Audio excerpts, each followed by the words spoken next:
Good evening, ladies and gentlemen. Welcome to Public Access with Don DeBar. The title of our show this evening, appropriately enough, is Cambereri, Lies, and Videotape. I hope we haven't done that already, but the nice thing about videotape is that even if you do it once, you can do it again. Got a whole bunch of stuff to cover. Let's see. We are in the middle of, as Mayor Cambereri calls it, the funny season. I still don't know what that means. When he uses the term, he's referring to the period before the election when candidates are, in the democratic process, supposed to lay out their critique of the way things are being done, their analysis of what's going on, and their plan for governing in the event they're elected. I have attempted to do that in every forum possible since I became a candidate. And the mayor has essentially, through various players, attempted to keep me off that message by throwing roadblocks up everywhere possible. We filed petitions to be on the ballot. His pal Joyner has his wife file objections to those petitions and knock me off the ballot on the Green Party line. Then we gather up 300 more signatures, or 299 or 301, I don't remember what it was, to get me on the ballot under the Save Ostening's Riverfront line. And Cambereri's Democratic Committee, and Joyner himself this time, again object, and the Board of Elections finds in favor of the objections and again throws me off the ballot. So that has forced me to spend time and effort on litigation, which is now in the appellate division. I believe the appellate division is in the appellate system. I haven't seen the final pleadings. I worked on them. The various, well, there's not that many of them really, people that have been supporting his campaign above board, in public, in other words, the ones that have come out from under a rock and said that they think he's doing a wonderful job. That would be Bill Reynolds and Cambereri and Trustee Napolitano's wife, Joanne, and not many others have been using the letters to the editor to attack me and try to engage me in like a hissy fight, basically, rather than allowing what should happen to happen, which is where Cambereri lays out his critique of his own record and lays out his analysis of what is going on now and lays out his plan for the future to deal with the various issues that face the village of Ostening. And also for me to do the same, and for the Republican candidate Jeff Fiella, who finally came out last week to, I guess, begin his campaign. He showed up at a debate. We're going to get into that in a minute. So the next thing that they did was to, well, as a consequence of their challenge to my ballot status, and as a consequence of my ballot status being, that I'm off the ballot at the moment and in court, aside from making it very difficult to conduct a campaign or normal advertising and such that says vote for me on row C or row D or row Q or whatever, since I don't have a row yet and I don't know which one I'll end up with, if any, I can't do that stuff. It's hard to tell somebody go buy a box of Wheaties if you can't tell them what store to buy them in, and if it's not in their store at the moment. So another successful consequence, looking at it from Cambereri's point of view, to my being off the ballot was being knocked off the ballot and being off the ballot at the moment, but importantly being off the ballot about 2 weeks ago, is the fact that you won't see me in the League of Women Voters candidates guide, the voters guide, as a candidate, because my official status is I'm a candidate, and if I don't get a ballot placed by Election Day, I'll be a write-in candidate. So there are a number of victories if the intent was to keep me out of the discussion, not deal with the issues that I've raised on behalf of the people of this village, and to not have to deal with any issues at all, just to lay low and hope that the fact that there are more registered Democrats voting than anyone else, who will have no one else to vote for, and the fact that it's a presidential election year, that there'll be a big turnout of people that don't, pay close attention to local races. There's a lot more people vote during a presidential year than in an off year, say like last year. Something in the order of 3 or 4 times as many people vote. So, and a lot of those folks clearly are not people that are very concerned about local issues, at least to the extent that they go out and vote for local candidates in the off years. And assuming that Al Gore, for example, beats George Bush and Ralph Nader in Ossining, Cambereri's assumption is that most of those people that vote for Gore will pull his lever. Probably a lot of people are going to not pull his lever because they know who he is and what he's been up to, and there's a lot of dissatisfaction among voters with the stuff that Cambereri's pulled over the last couple of years, or maybe longer, but particularly over the last couple of years.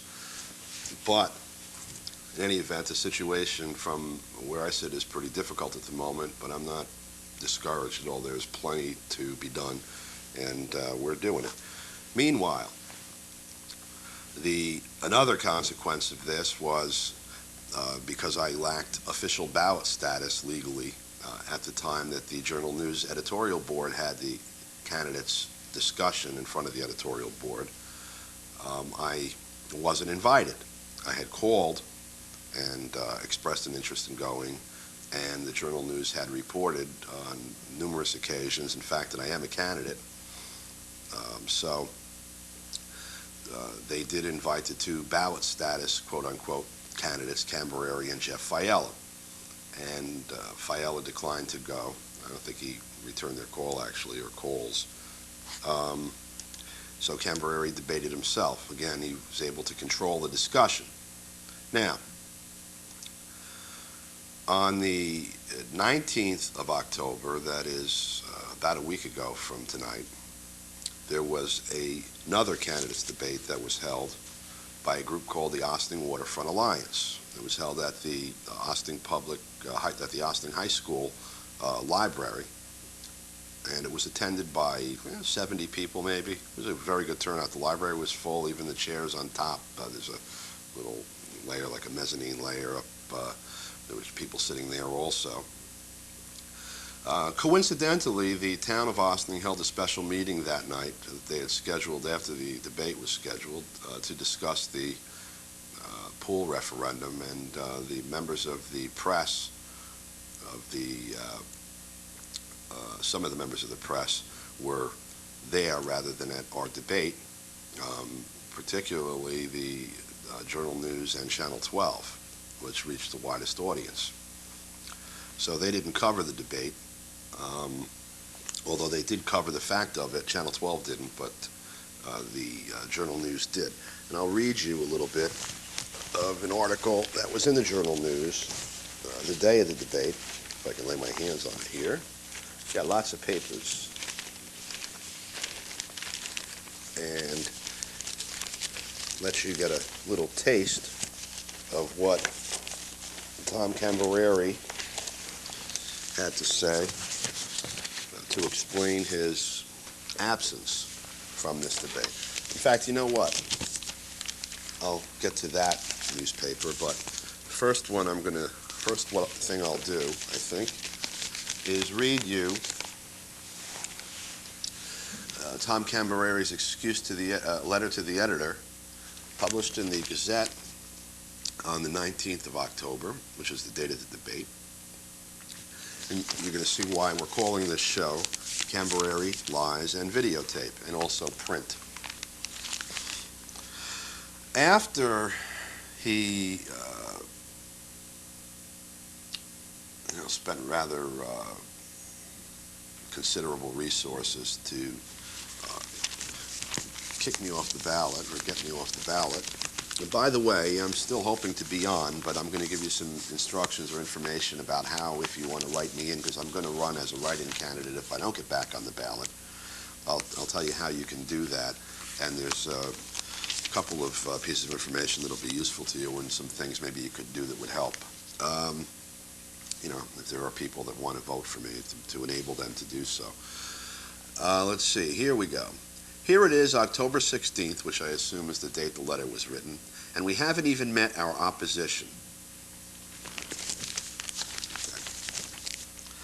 They never showed up at the candidate interview at the Journal News, always a tough venue for candidates. That's what he said. And as yet, haven't accepted the invitation to the League of Women Voters debate. I actually accepted that, I don't know, 2 months ago or a month and a half ago. Whenever I got the original invitation, I faxed it back, I don't know, within 15 minutes of receiving it or something. I faxed it back pretty quickly. And I am told that, in fact, there was an effort to not to disinvite me, essentially, over the ballot status issue that required a vote. And to their credit, the League continues the invitation, and I intend to participate tomorrow night at the League of Women Voters debate. We're going to give you the details of that in a while. I've got it up on the graphics, and we'll show you a couple of times so that you turn out. If you can, please turn out tomorrow night.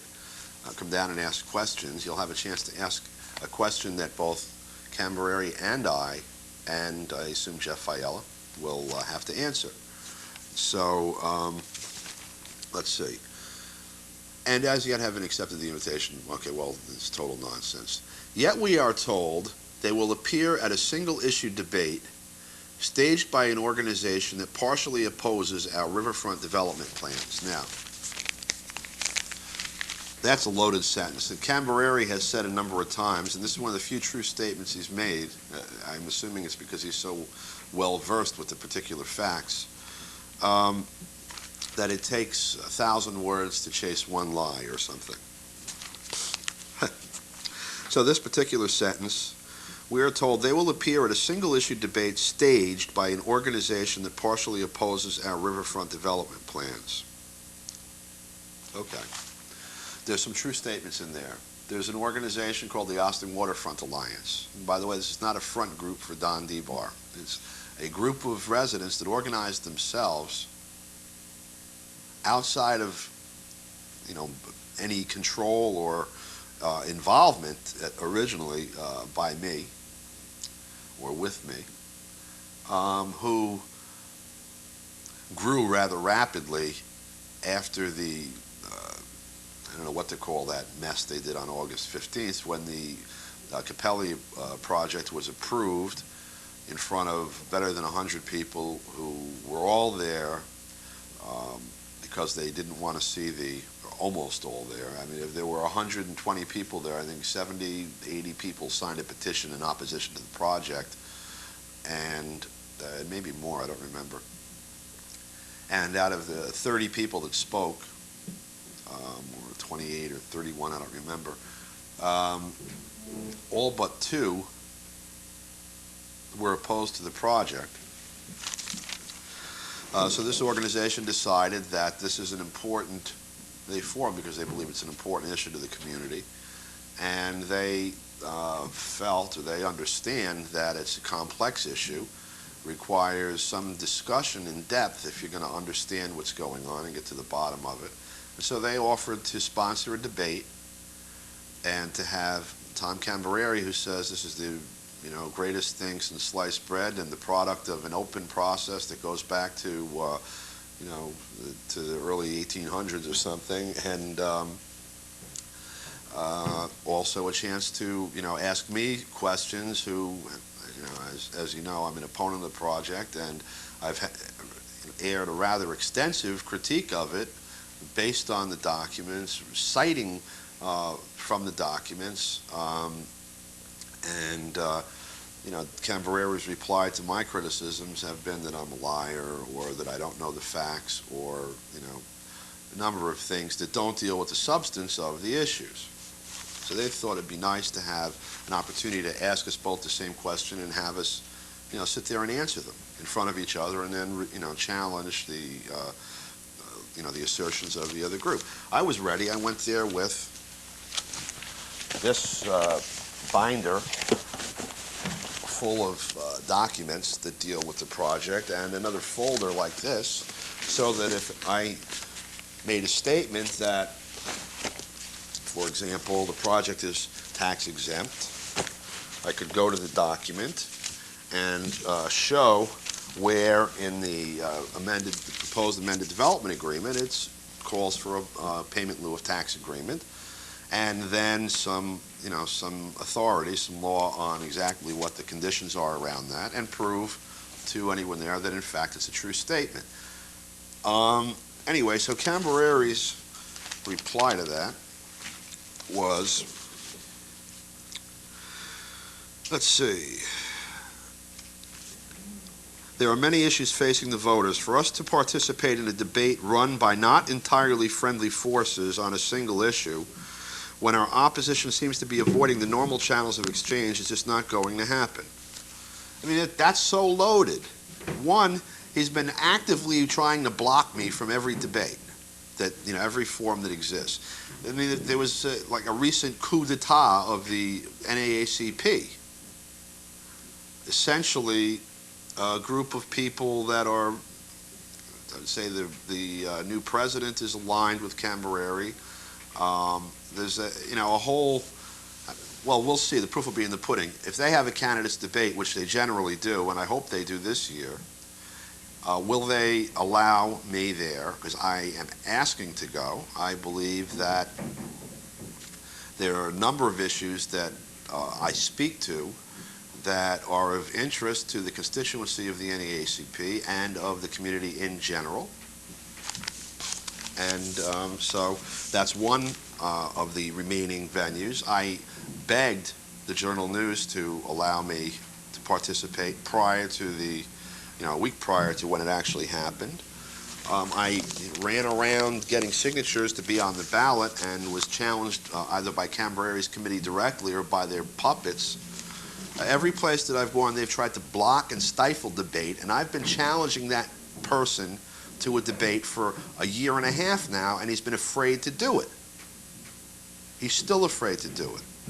And he's making up all this nonsense. There's plenty of videotape going back more than a year and change, because we're going back to Cambereri Lies and Videotape, where I ask him for a debate, I challenge him to a debate, I tell him that it's a healthy thing and a good thing for the community to have the facts come out, that they're not coming out in any other way, nothing but garbled nonsense and misrepresentations of fact and lies have been coming out from their side, and that I want to have an opportunity to show the community and him that the statements that I've been making about this project I can substantiate in depth.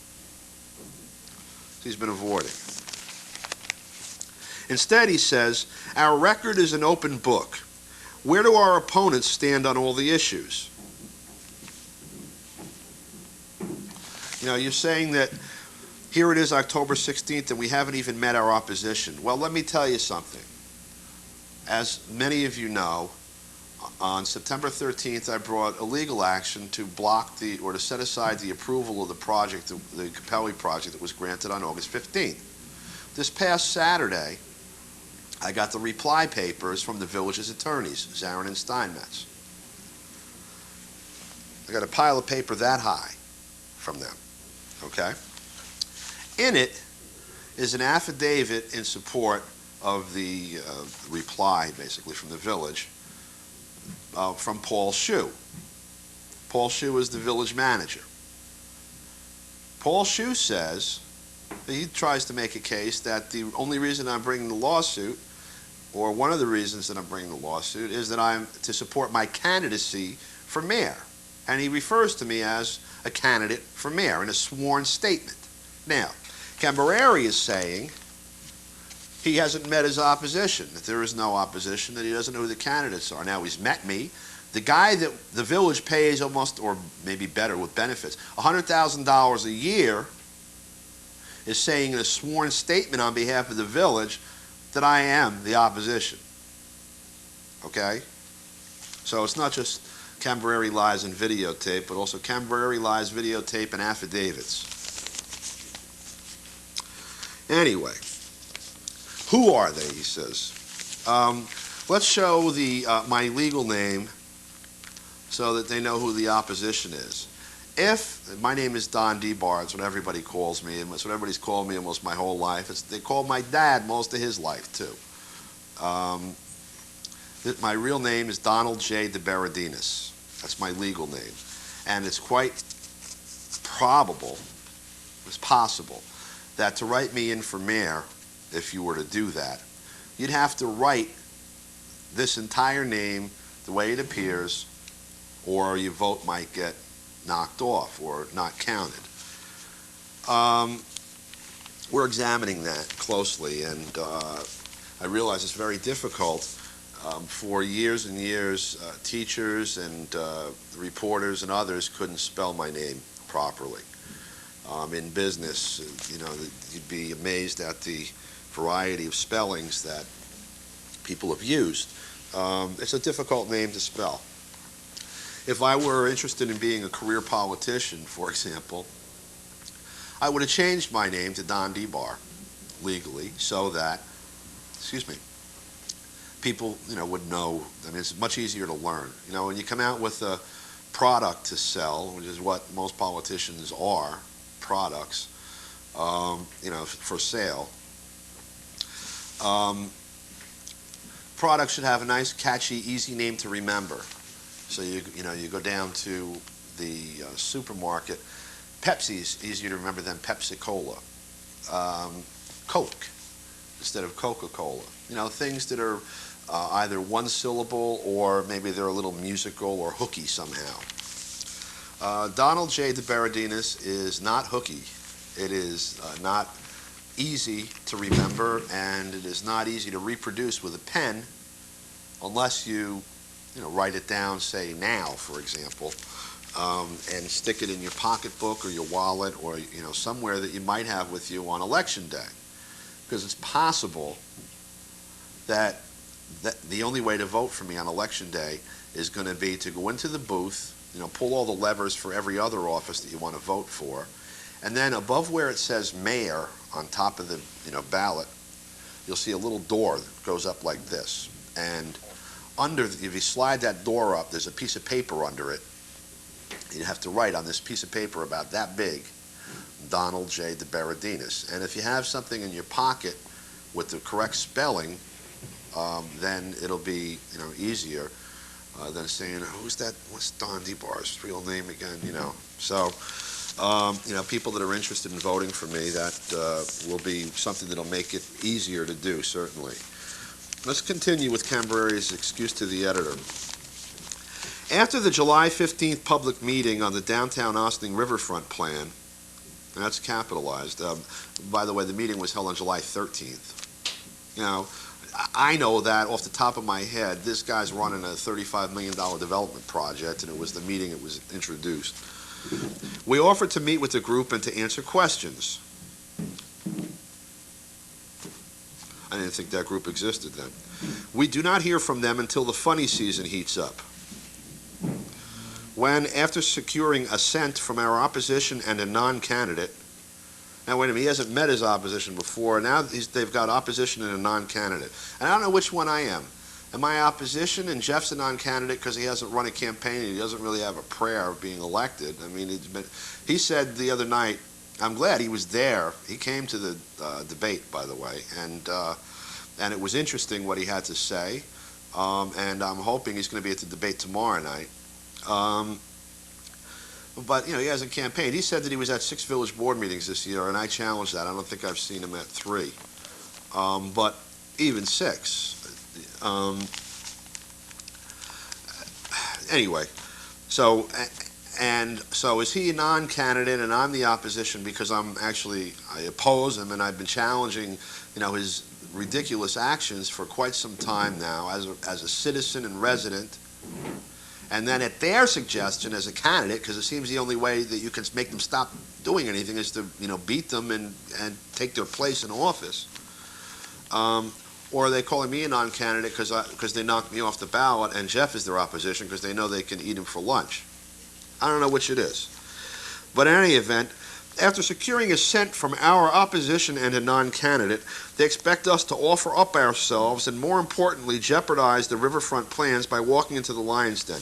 Well, having to come face the public finally without a gavel in your hand may well indeed jeopardize the riverfront plans, because you're going to find out that it's not defensible, because people are going to ask you questions, and rather than not answering the question and then gaveling people and telling them their time's up, there's going to be a moderator saying, well, I'm sorry, could you please answer the question? And I was willing to do that, and I'm willing to do that. And I'm going to do that tomorrow night if you show up. I know there's going to be a limited amount of time to deal with just the riverfront project, and that's okay with me, because there's a whole lot of other stuff to talk about here, isn't there? The way you run the government, the state of community relations, and your contribution to it. Taxes, over the 16 years you've been on the board, and especially since you became mayor. Other developments, like the movie theater fiasco and the police court facility that you underestimated by, in other words, that you said was going to cost $1.8 million, that's cost over $4 million, that's being investigated by the Secretary of State of the state of New York, that's in the courts for violating our own village codes, that is kind of crumbly already. The fact that you gave away the use of our ferry dock without charging Metro-North a dime, and took on the obligation of maintaining it and the walkway for them, and agreed to restrict our ability to use the ferry dock for any other commuter service where we might be able to make some money, giving Metro-North a monopoly for free, basically, or their operator. For what you're pulling with the cable franchise now, the notice that was given to us by the cable company that they intend to sell the franchise and transfer the franchise to another cable company gives us 120 days to raise issues with them. You didn't disclose to the public that you got it until the 113th day, you said. Something more than 100 days into it. And then called a meeting, hastily put together a meeting for a short week, basically, without any publicity about what was going on. There's a whole lot of other issues that we can go into. Parking all over the village. Parking on Main Street and Spring Street. And the fact that also parking on Croton Avenue and on Highland Avenue in the business districts. And parking all over the village in the residential districts, your little cash cow. That, people can't park in front of their own houses when there's no reason for that without getting tickets. Where do you want to start? There's a million places to start, but there'll be time to talk about the waterfront also, and I dare you to answer the questions. Well, anyway, so we have, and we will, as we always do, participate in the debate process of the League of Women Voters, the press interviews, and other venues. Well, we'll see if you show up tomorrow night. I'll be there, and I know that you're still probably trying a full-court press on them to block me out, but it seems that they are, in fact, interested in promoting democracy and the open exchange of information, and I applaud them for that, and I thank them for it, not just for myself and my candidacy, but the benefit of the voters in the village of Ossining and the example it provides to voters and candidates throughout the area that this league operates in. Briarcliff, the town of Cortland, town of Ossining, including the village of Croton in the town of Cortland. Thank you. So, but we do not intend to help them infiltrated by our opposition. It says we haven't even met our opposition. What this opposition he hasn't met has infiltrated this group that's not exactly their best friend. What the hell? What was the language he used? First, there's no opposition. Then there's opposition and a non-candidate. Now the opposition is infiltrating a group who is not entirely a friendly force. In other words, they only want to go where there's shills. If you're the mayor of a village, you're supposed to go where the residents are and answer their questions. It's hard to find shills on this project, though, isn't it? Because most people in town are opposed to it.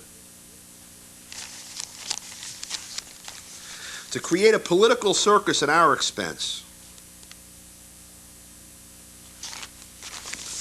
Yeah. Especially when we have not seen hide nor hair of our opposition. Okay, you haven't seen them, they just know that we're infiltrating. I mean, if, I said this Saturday, but if I were his psychiatrist, I would have some serious questions. Well, how long have you been feeling like this? Well, could you describe the opposition? Well, you said they didn't exist.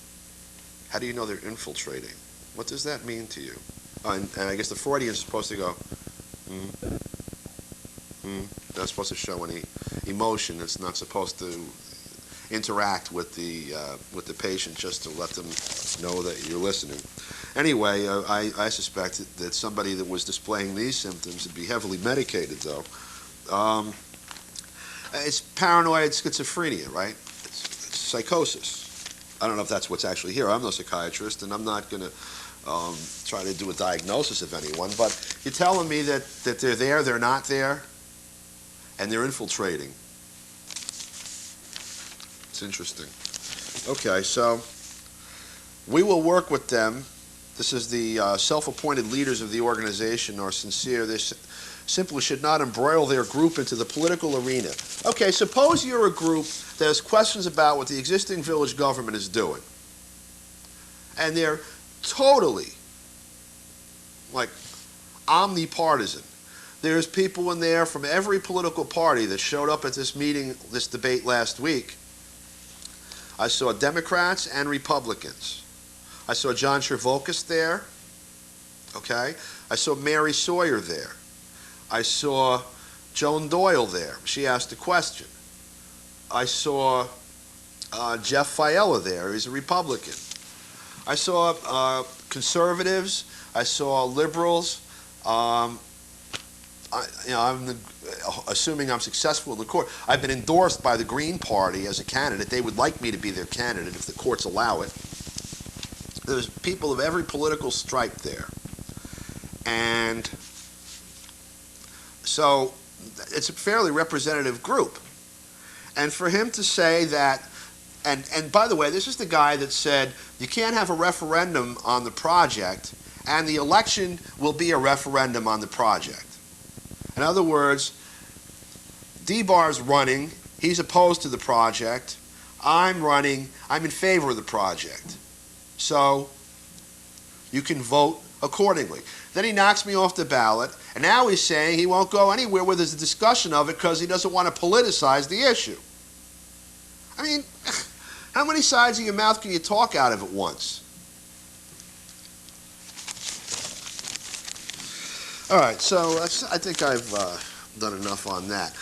The debate, the Austin Waterfront Alliance debate will be on cable TV on this station a number of times from now to the election, as will the League of Women Voters debate that's going to take place tomorrow night at 7 o'clock. In fact, let's put up the League of Women Voters debate credentials, statistics, credits, the graphics, thank you, here.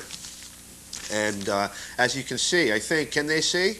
Yes, as you can see, the League of Women Voters debate will be held tomorrow night, that's Thursday night, October 26th at 7 p.m., from 7 p.m. to 9 p.m.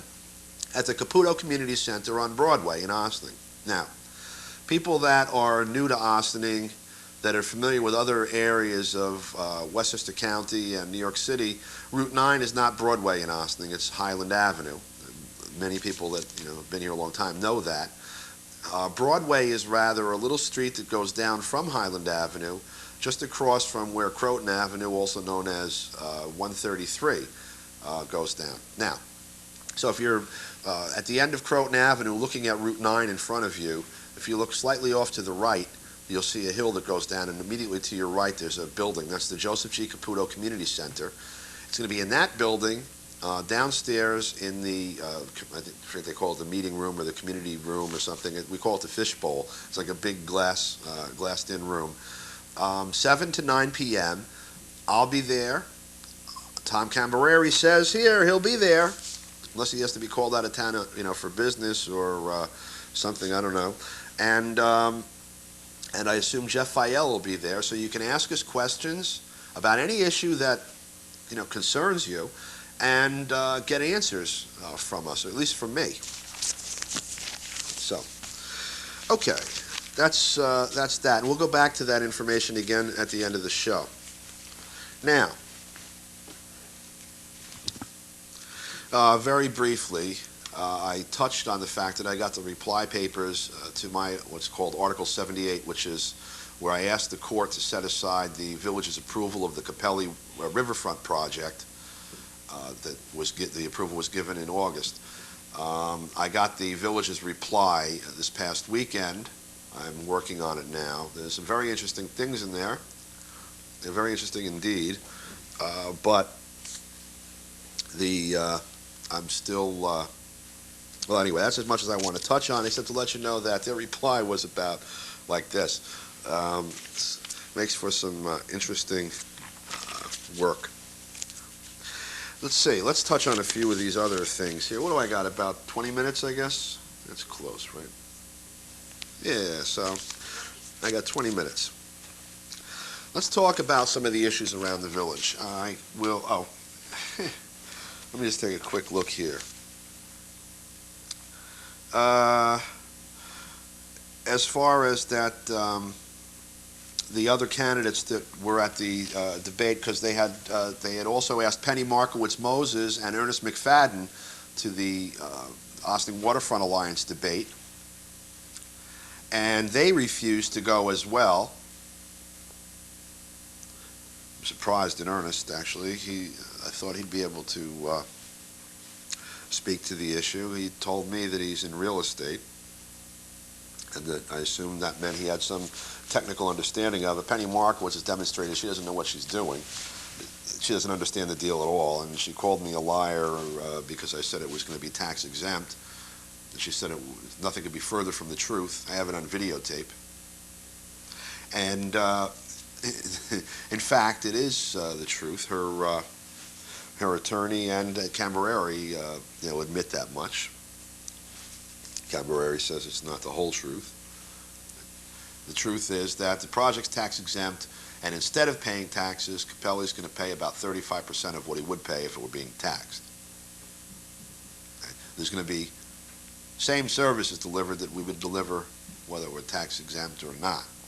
So we lose money. We're going to subsidize about 65% of the tax bill on that, or 60%, I guess. It's rather than paying $12 million over 10 years, which is what the village says, and I'm estimating it's more like $18 million that it should be if it were paying full freight. They're going to pay $5 million, about $5.5 million, slightly less than $5.5 million, or slightly more. It's $5,750,000, I think. So we're going to be subsidizing somewhere between $6.5 and $12.5 million over 10 years, or somewhere between $600,000 and $1.2 million a year, from village and town and school district taxpayers to Capelli. Penny said, well, Tom says that's the fact that the tax exempt isn't the whole truth. He's right.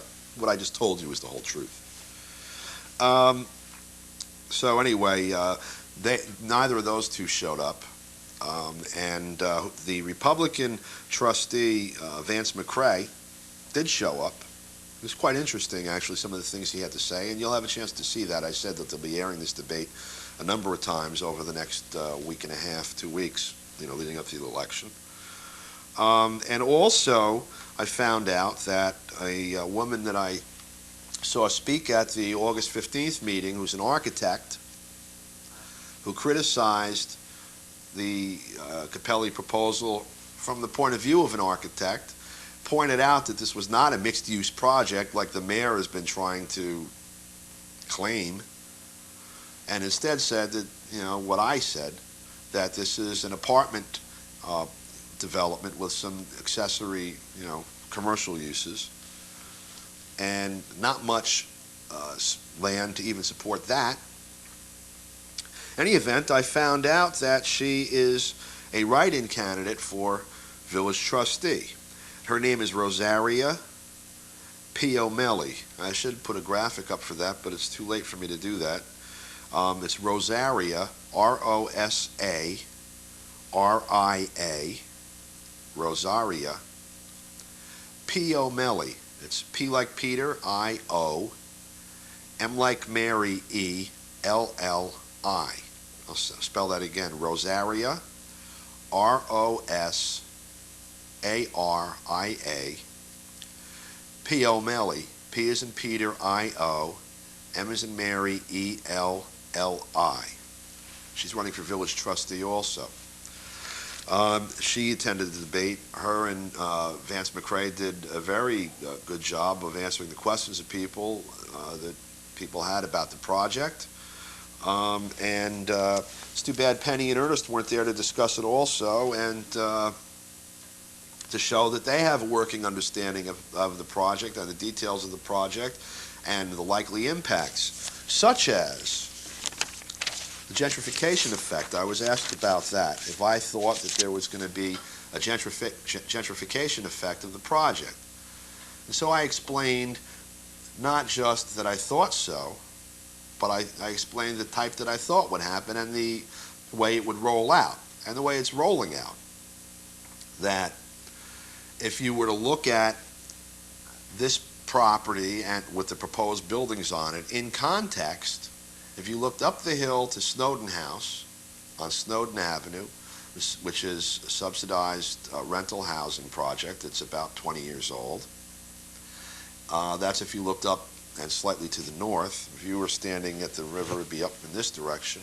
And then if you looked more or less due east, up in this direction, Maple House, which is on Maple Place, between Maple Place and Main Street, or actually Church Street. It's behind 2 Church Street, which is where the Victoria Theater used to be, which is across the street from the Open Door Clinic on Main Street. If you look at those 2 spots, you would realize that they are prime. Once the rental market changes, well, here's what will happen. If you can fill up an apartment complex on the river and collect the rents that Capelli anticipates, which are going to be market rents, so you're talking for a 2-bedroom apartment between $1,800 and $2,200 a month, there's an upward pressure on all the like buildings in Ossining. So moving away from the river some, which you're not moving very far away at all from Snowden House, are you? Maple House, not too far away, but in the middle of the shopping district. You're going to see upward pressure on the rents in those 2 projects, and this is happening at a very bad time for the people that are living in those buildings now. The reason is that the underlying financing of those 2 projects, Snowden House and Maple House, has reached a point where it can be refinanced. And the reason that that matters is this. The original financing was part of a package that required that the property be rented as subsidized housing. In other words, that it be made affordable to people, low and low middle income people. So there were a variety of incentives offered to the developers, like low interest financing and things like this, that made it profitable for them to operate this way for the last 20 years.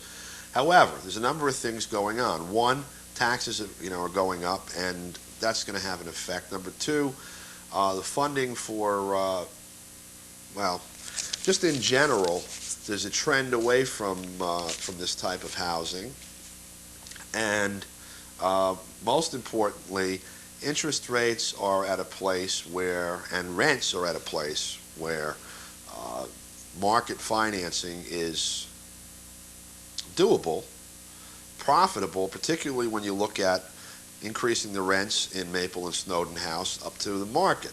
If you're getting, say, an average of $2,000 for a two-bedroom on the river at the Capelli project, you might be able to get $1,600, $1,800 for a two-bedroom in Maple House. I don't know if there are any two bedrooms there, to tell you the truth. I haven't seen the architectural work. I've just walked around.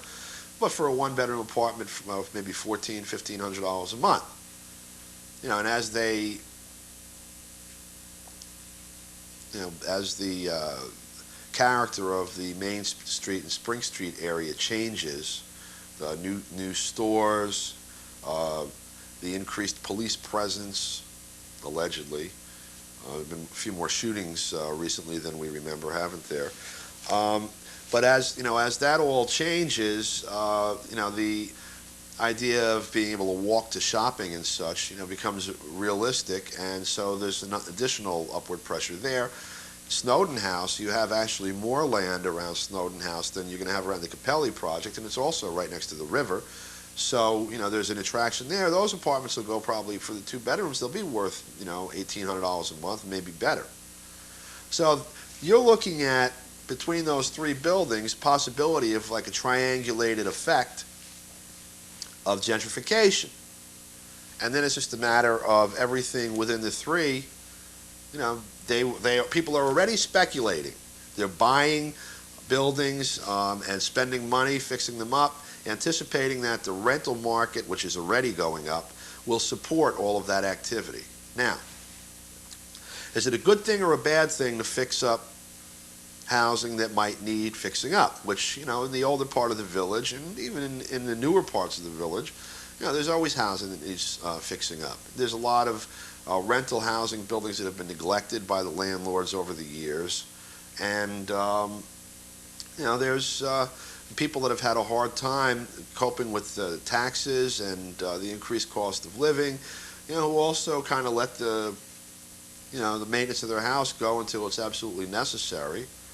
It's their choice as a homeowner, by the way.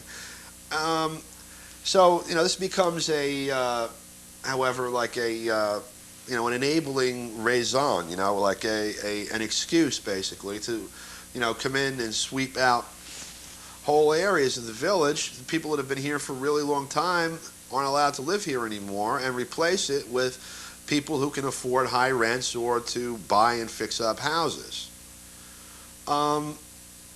When you are looking at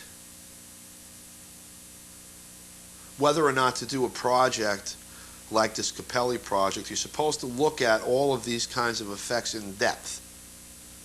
And if you care about the people of your village, you don't tack that on to the tail end of an environmental review process, but you work it at the very beginning and say, yes, this is a very real possibility. And when you're going to ask people for their votes, you make sure you tell them the truth about that, and you make sure their interests are protected up front.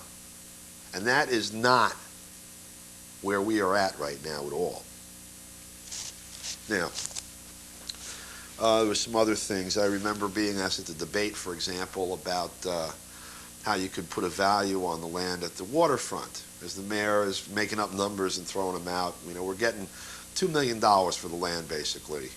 And then we have, they still don't have the number, or they still won't disclose the number of how much we have to spend to clean the property up for Capelli that comes out of that money, essentially. I mean, if I'm going to pay you $1 million for your house, but I'm going to make you spend $800,000 to fix it up the way I want, you're only getting $200 grand no matter who writes what check first. At the end of the day, you made $200,000 minus your costs up to that point. So there were people, someone actually asked what, you know, how would you figure what the value of the property is? And I remember that it just turned out that day, a week ago, Thursday, past Thursday the 19th, I was at a Austin Bar Association luncheon, and they had as guest speaker a guy from a law firm in Long Island. The firm specializes in certiorari, that's, you know, tax litigation to, you know, reduce people's property taxes. and also in eminent domain law, which is to try to get an award based on the actual value of property for people whose property is being taken by the state. I got 10 minutes left, I'm being told. So, one of the things that they have to be very frosty with in those two areas of law, and this gentleman covered it a little bit, is how to value real estate. So, when I answered the question, it was fortunate that this was very fresh in my mind, and also it's something that I'm fairly familiar with, just because of my, my professional background. My estimate of what the value of that land isn't only based on these traditional methods. By the way, there's three of them: comparable value, income, and cost, which is, I can give you a long technical definition, but those are the three types. There are other things to consider and other things that are going on. For example, if you can build a project on this site that's going to raise the rent all over, the value of the site to you isn't just the market value, say the appraised value. It's also the other money that you can make and that you are going to make speculating in the market on the effects of your own project. What that means is, for example, when Capelli first came in, they were hoping that just the announcement of their project was going to jack up the value of property in the business district in Ossining. So they bought, and as a reciprocal effect too, they bought two of the buildings there. They bought the bank with the clock, and then they bought the office building where Galif's office is, where Sleepy Hollow Bank is, on Main Street. There's an interaction that goes on, and you have to kind of look at all of that when you're figuring what the real value is to the person buying. You're sitting across the table from somebody, you're going to try to figure out how much money they're going to make while you're figuring out what the cost, how much you're going to charge them for your asset. First you look at how much is it worth and how much should I, what's my bottom line, and you look at if you're going to go grabbing for some extra, you say how much you think this person will pay. When you're representing the people of the village, for example, that's how you're supposed to be thinking on their behalf when you're dealing with a developer from the outside. That's clearly not what's been going on here. So, I think I want to go into a couple of other details here. One of the things I really want to cover some is the parking situation for commuters. The first aspect of it is the fact that the Capelli proposal is going to give away about 100 parking spaces that are close to the train station. They haven't really been defined yet, any way that I could say, here's the map. But that's what the deal calls for. And then, in exchange, Capelli is going to build 100 parking spaces out by the old DPW site, behind Izzy's and a block or so down Water Street. So about 100 or 200, I don't know how many people average in a car going down to the train, but a bunch of people are not going to be parking close to the train station anymore. They're going to be hiking it from out there in the rain, in the snow, and during the construction period of this project, which is going to be a few years if it happens. Also, the commuters are now facing additional bodies that are coming over here over the ferry from Haverstraw. So there's fewer seats, and it's just a little more crowded. There's less space on the platform, that's for sure. Now we found out a couple of weeks back that in Briarcliff, excuse me, not in Briarcliff, is it? It's in the village of Ossining. At Scarborough Station, there's a private parking area that people from Ossining apparently use about 75% of the spaces. And that's as it should be, because land happens to be in the village of Ossining. I guess I'm going to get the 5-minute height sign in a minute. Yep, I got 5 minutes left. Now, if you commute and you drive to the station, you know that there's a scarcity of parking in both places, particularly right now in the village of Austin, with the Austin train station. As the spaces are being, basically as the construction phase is going on, and then when you're looking out, hiking from, Water Street over to the train station, people are going to be looking at Scarborough Station also. Well, as it turns out, the town of Austin and the village of Briarcliff Manor have reached an agreement which was approved by the town board September 5th, I believe, and signed on September 6th, and then approved last few weeks, about a month ago now, by the village of Briarcliff, where a chunk of the property owned by this parking place, where they park some buses now and a half dozen to a dozen cars. The agreement doesn't show you a map of the property, so whatever they say right now is subject to proof. But that's what they're saying right now. But where apparently a lot of parking could go, it's going to be made available only to the village of Briarcliff. It's going to be run as a village of Briarcliff municipal parking lot. Now, what do you think the mayor of Austin, this is in the village of Austin, this property. What do you think the mayor of the village of Austin has done about this? Nothing. I asked him about it 3 weeks ago at a village board meeting when I first found out about this, and he said, and now the town supervisor had told me in late September, early October, that they never heard a word from the village government. So I asked the mayor, is that true? And Penny Markowitz said, no, it's not true. They heard from us a couple days after the September 6th approval by the town board. September 5th approval by the town board, I guess. So I said, okay.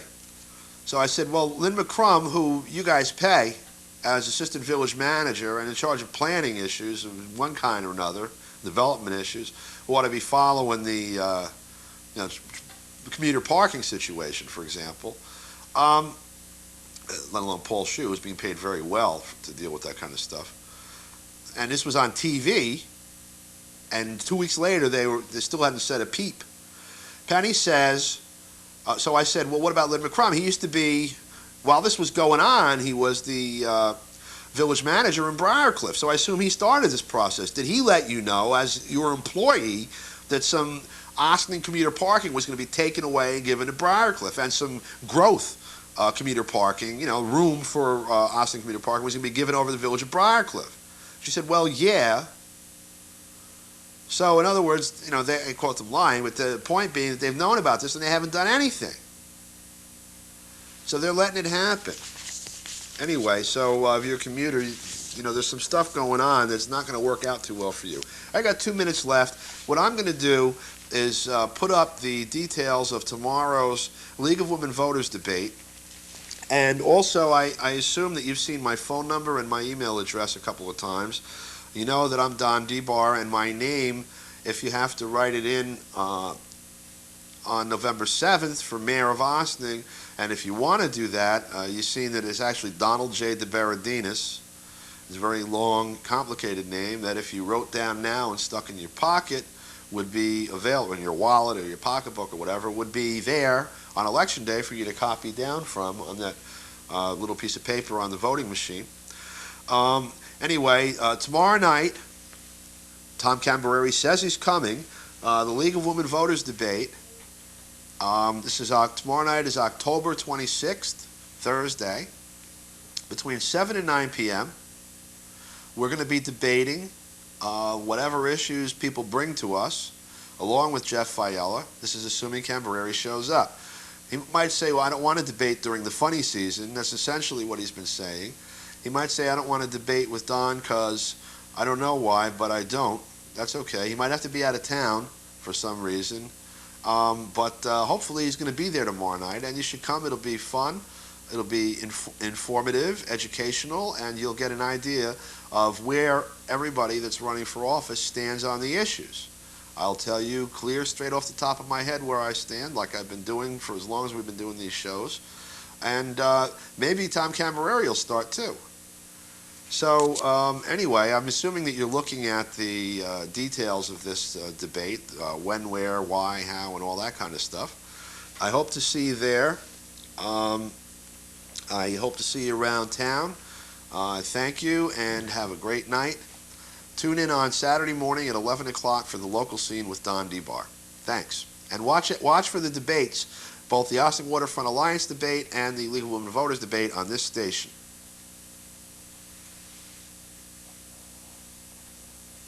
Can I please have quiet? Proposition number 1 for Westchester County. Shall Bond Act number 176/2000, adopted by the Board of Legislatures of the County of Westchester on September 18, 2000, authorizing $59,500,000 bonds to finance the cost of construction of additions to and reconstruction of portions of the secure correctional facility, including replacement of housing originally constructed in 1916 and rehabilitation of other buildings for educational and vocational purposes, and providing for a tax to pay the principal of and interest on said bonds, be approved. Thank you, and we'll go to the mayoral race in just a few minutes. Yep, the right name and the right face.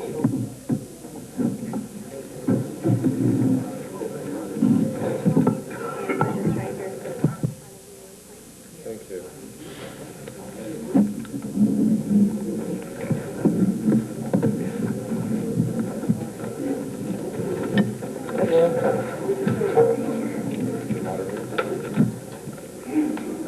Before the introduction of the mayoral candidates race, I would like to make a statement from the League of Women Voters of Barcliff, Ossining, Croton, and Cortland. Using the League of Women Voters of New York State guidelines for uncertified candidates and information supplied by the Westchester County Board of Elections, the League of Women Voters of Barcliff, Ossining, Croton, and Cortland voted to include Don DeBar, a write-in candidate for Village of Ossining Mayor, to the Ossining Candidates Forum. The League of Women Voters of Barcliff, Ossining, Croton, and Cortland voted to not include Rosario Piomelli, a write-in candidate for Village of Ossining Trustee, in the Candidates Forum as she did not meet the criteria.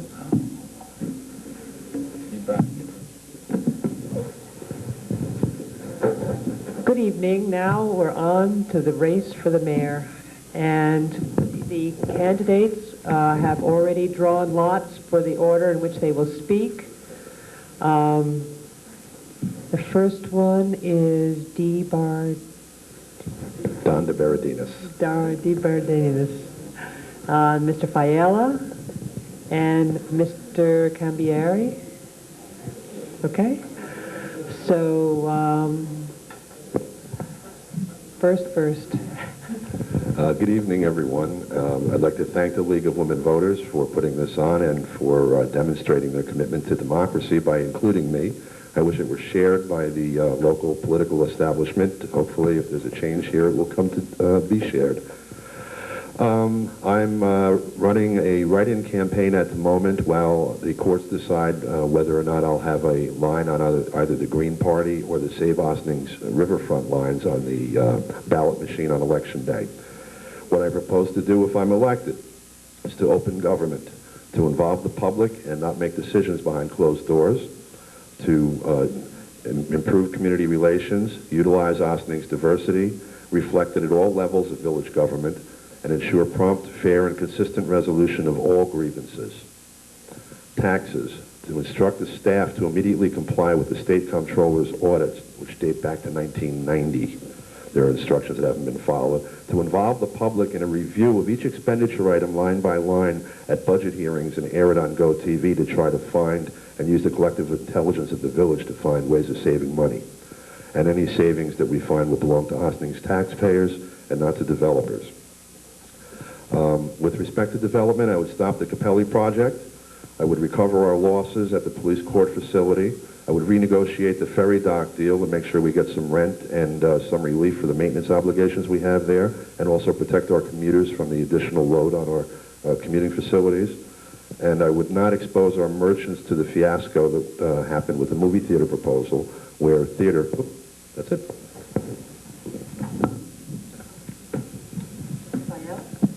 Good evening. My name is Jeffrey Fiala.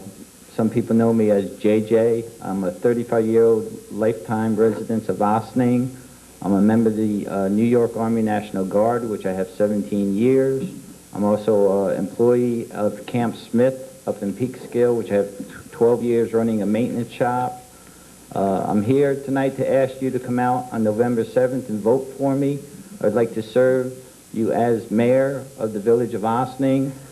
I'd like to bring back the community working hand in hand with the local government to run Ossining. There's a lot of issues out there, as you know, as far as the waterfront.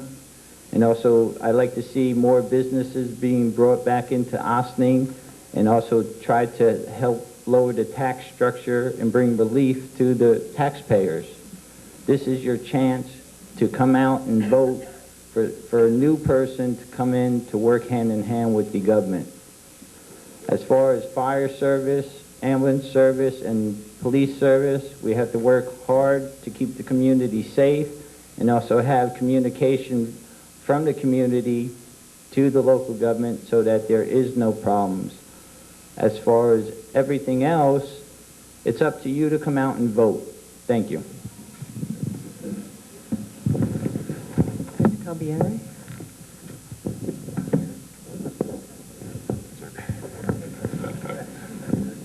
You ready? Good evening, ladies and gentlemen. Whoops, maybe I could use Don. Okay. Start again, I apologize. Here seems to be tacked out.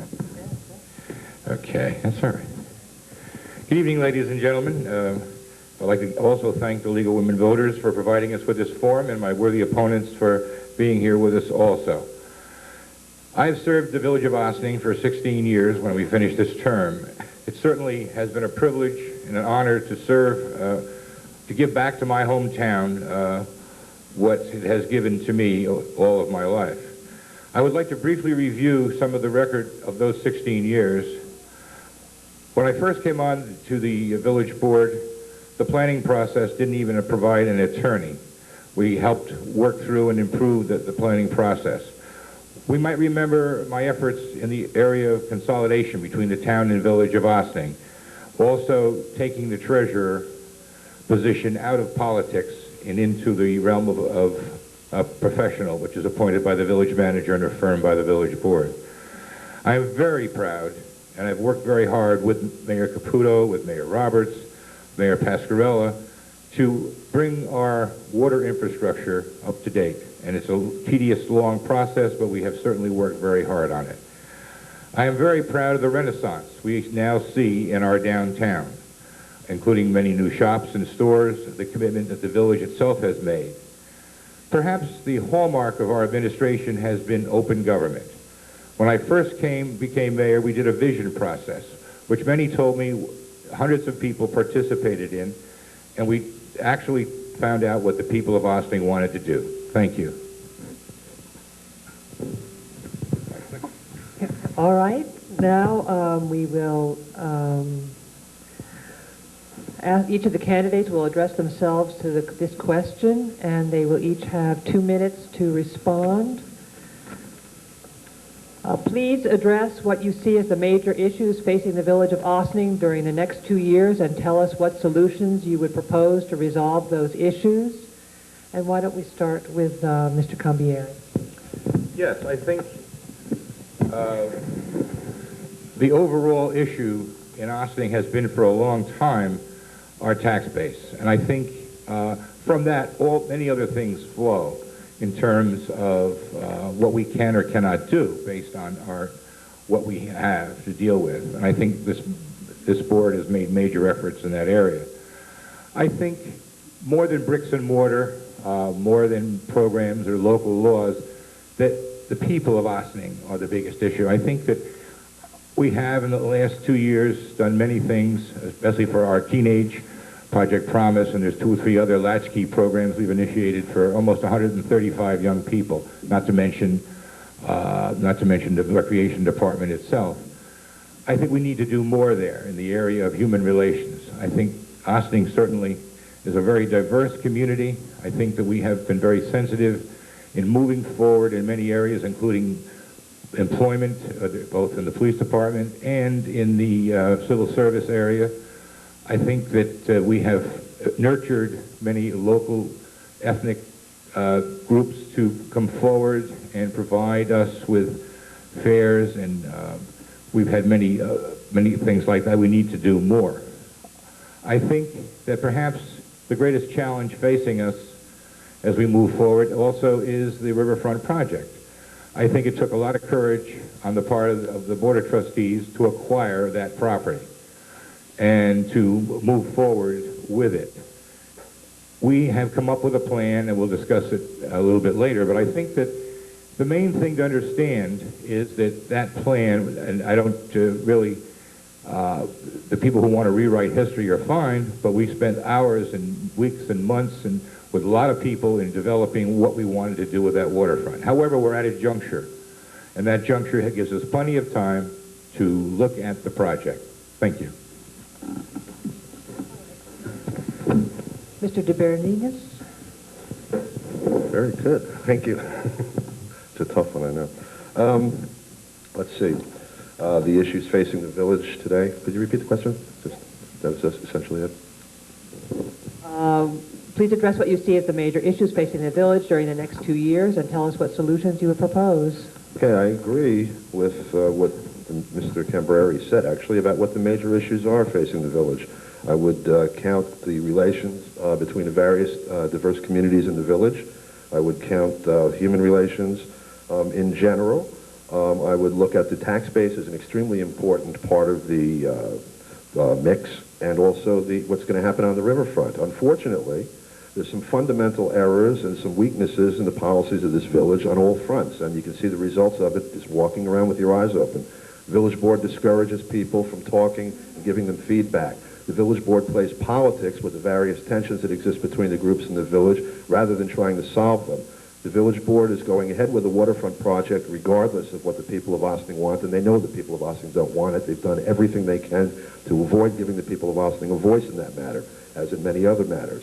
In the area of the tax base, the report that came out from the state auditor's office today, the state comptroller's office today, as a matter of fact, shows that there are many, many things that we could do to expand our tax base, quote unquote, by managing the money and the assets we have now properly, making some basic accounting, some fundamental accounting systems come into existence and managing others properly.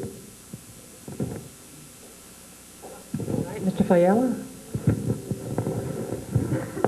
I think the number one thing that the village needs to concentrate is building the communication back with the community so that they have faith with the local government, so that they can work hand in hand with us to fix the problem as far as to go forward or not with the waterfront, because we do not need housing down there. We need to protect our land and clean up the environment so that our children have something to use down the road. Also, as far as programs for the youth, I think that we should look at the structure of going through making better programs so that everyone can use all the parks. A lot of the parks need to be redone, like water fountains, tennis courts, so that way we can rent out and utilize and have income coming into this village so that we can lower some of the costs. And also maybe entice some of the businesses to come back into Ossining so that they can create jobs and help with the tax basics. Thank you.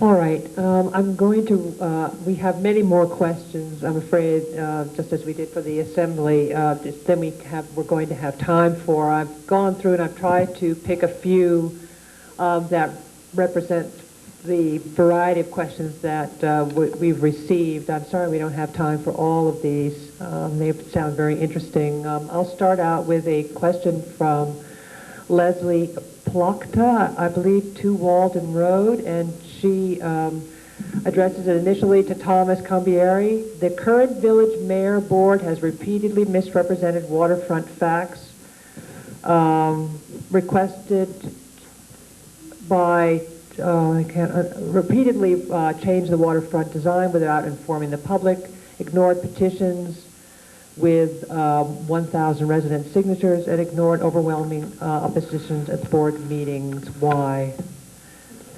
You want to start, Mr. Cambieri? Sure. Well, I think that, yep. Thank you. Well, first of all, I think that there's only been one change in the plans. I don't know how many different times that we have changed. Only been once. I think that, as I said in my opening remarks, that if you look at the history of this project, back to Mayor Pascarella even and beyond, when we had focus groups and meetings, one of our consultants came forward with a list, which unfortunately I don't have, but you'll see it probably before the election day, a list of all of the meetings that we've had on this project. It has been in developing what we wanted to do, and it's not over. Let me emphasize that right at the beginning of answering this question. We will have an opportunity, as we said, through the environmental process, which anyone who's been taking part in it knows is an exhaustive process. That will take 6 months. It could take a lot longer, depending on the process. And it is a very people-oriented process. I believe that we have listened to what the people have wanted. You know, it's amazing. If you repeat something often enough, it starts to become the truth. Many people have questions about. I do not believe what Mr. DeBar and others say, that the majority of people are against a mixed-use development on the waterfront. I think that the majority of people are in favor of it. I think there are many people who have questions about view sheds, questions about parking, legitimate questions about many aspects of this project. And we do also. And we will have an opportunity to work with the developer to hone down this proposal, working with the people as we have in the past. Don and I have argued about how much change there's been, but the focus of the debate has been on the riverfront parcel itself. There's other things that have happened around it. Oh, thank you. My time is up.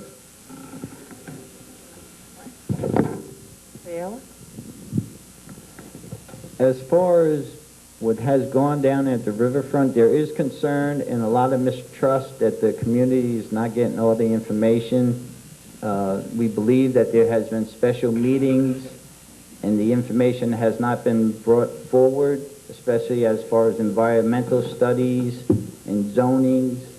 So basically there's a mistrust as far as the waterfront, and I believe that there isn't a lot of people in favor of putting housing at the waterfront. They want a park or some type of recreation area. Thank you.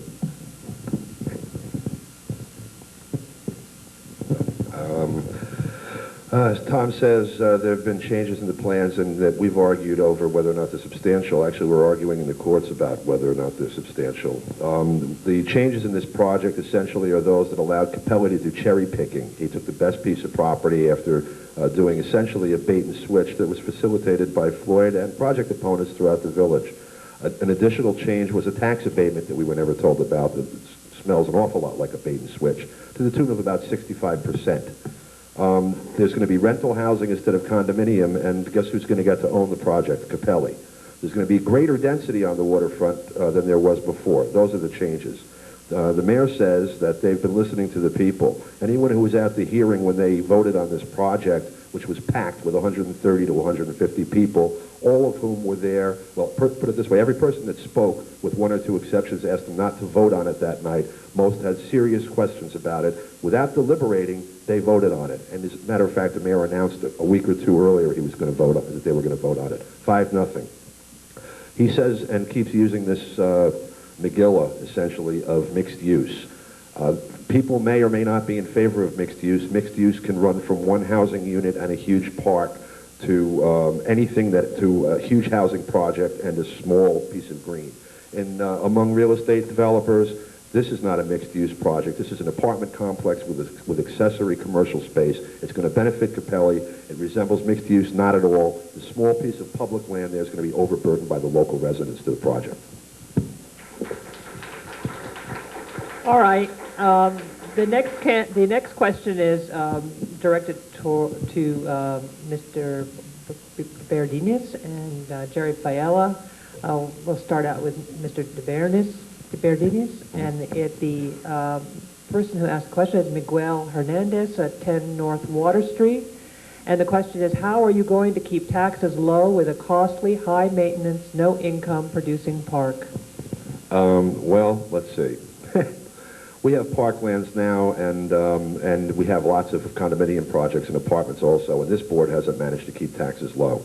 There's some serious deficiencies in the way the board manages our accounts. Ask the state comptroller. Those things need to change, and believe me, they will change if I'm elected. That's the first thing. From that, as the mayor pointed out before, many things are possible and many things flow. when you manage your money properly, when you know what your assets are, when you know what the value of your assets are, you know what to do with them, how to apply them, and how to maximize the benefit from them. That's clearly not being done because according to the state comptroller, we don't even have a working list of assets in this village government. That's a serious problem. There are a million ways. First of all, although I personally am in favor of a park on the waterfront, I think it's in the best interest of long-term development of the village. As mayor, what I would do is ask everyone in town, in the village, what they'd like. And it could have been done with the questionnaire that went out from the Recreation Department a couple of weeks ago, where they asked all kinds of details, including how many people live in your house and how much money you make. But they didn't ask this one question that the mayor has repeatedly refused to ask the village in a way that can be quantified. What do the people of Ossining want to do with Harbor Square Park, which is being used as a park now, and which the assessor has assessed as a park, and what would they like to see done with the open space at the waterfront in general? They refuse to ask the question. They know the answer. We don't want what they're doing down there. Ayala? First, the community has to decide what they want to do down at the waterfront. But then, you can also have many different alternatives down there. You could have a restaurant from when you come in off the ferry. You can also have parklands where you can rent out and have income from it. And you can bring other businesses into Ossining, like you use the square up in Main Street. You can also have fairs down below and earn money to make money down there. But you don't have to have housing. You have to see what the community wants. And also, if we can bring more businesses into Ossining, that's going to create jobs, and maybe that will help lower the tax basis. Mr. Cambieri? Okay. Well, first of all, I want to say that we have been asking the people what they want. We went through an extensive process. The meeting on July 15th was a redo of what we had spent years on. And I know that in terms of, there were models that were made, there was many hours and many discussions that many people participated in over 2 or 3 years. As far as the park is concerned, I think, first of all, we know that is, to me, it's not an idea that should not be considered, and it was considered as part of as part of the waterfront.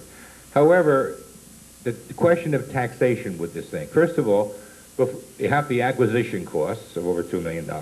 You're going to have to clear the buildings. You're going to have to do the environmental work. Everything, by the way, that the developer is doing, in spite of Mr. DeBar's rantings, everything he is doing, virtually everything for the project. And all of the costs that he is going to absorb, when you add it all up, before you even count building a park, maintaining a park, and staffing a park forever, is many millions of dollars. More than, I assure you, than the tax abatement that we are giving to Mr. Capelli, as Mr. DeBar outlined. I think that also there's going to be a park, there's going to be an esplanade that runs around this. We have a ferry dock that's already in operation. And there's going to be an acre of open space with restaurants. I don't know where Mr. Viola has been. So I just think that the project, as it is, has open space, and we're going to review it. Thank you. All right. The next question is from Kathy Bellofel of One Lake Way. She addresses it to Thomas Cambieri. Do you believe that gentrification is the best way to raise the standard of living in Ossining? That gentrification is the best way. No, I think that what we do, that we should be sure that all boats are floated when we, for example, with this riverfront project. The danger of gentrification comes, well, people are complaining about the fact that our tax people that own houses and their assessments are going up, not going up, but the value of their house is going up. They complain about that. So the people who live there, believe me, are not complaining, and there are many minorities, Hispanic, black families that own these houses. We have to be careful that in the process of the community is uplifting, which it is happening today already, that we look at people who are renters and be sure that we can take steps to do something to help work with them and protect them. Gentrification, if it means, for example, that if we have the poorest census tract on the river, if that means that we are going to bring in more income, more disposable income, if we're going to increase our taxes, and at the same time, we're giving, as you know, there's 10% affordable housing that's going to be a part of it. I think that that gentrification is a non-starter with this, especially when it comes to the riverfront project. And I think that there are many ways that we can work through it. I've always been a housing advocate, and I think housing is the main issue, and we need to be very careful in gentrification in that area. Thank you. Mr. DePerinis? Yeah, I agree that when you do developments that you should see to it that all boats float. This particular development, though, is going to have a good part of the population walking the plank. It's a fact, and it's an unfortunate fact, and it's one of the reasons that people have to really see they have a stake in it, that this, what seems like one single issue, is intricately related to the other things that go on in this village and that are going to flow out over the next period. As you start to add basically high rents into the lowest income census tract in the village, as it's put, down to the waterfront, you're going to see a number of things happen. Right now, what you're seeing already is speculation in real estate in that district, all through basically west of Route 9. People are buying houses to repair, invest, and charge rents that are going to be compatible with what's being charged at Capelli's, or going to be charged at the project if it gets built.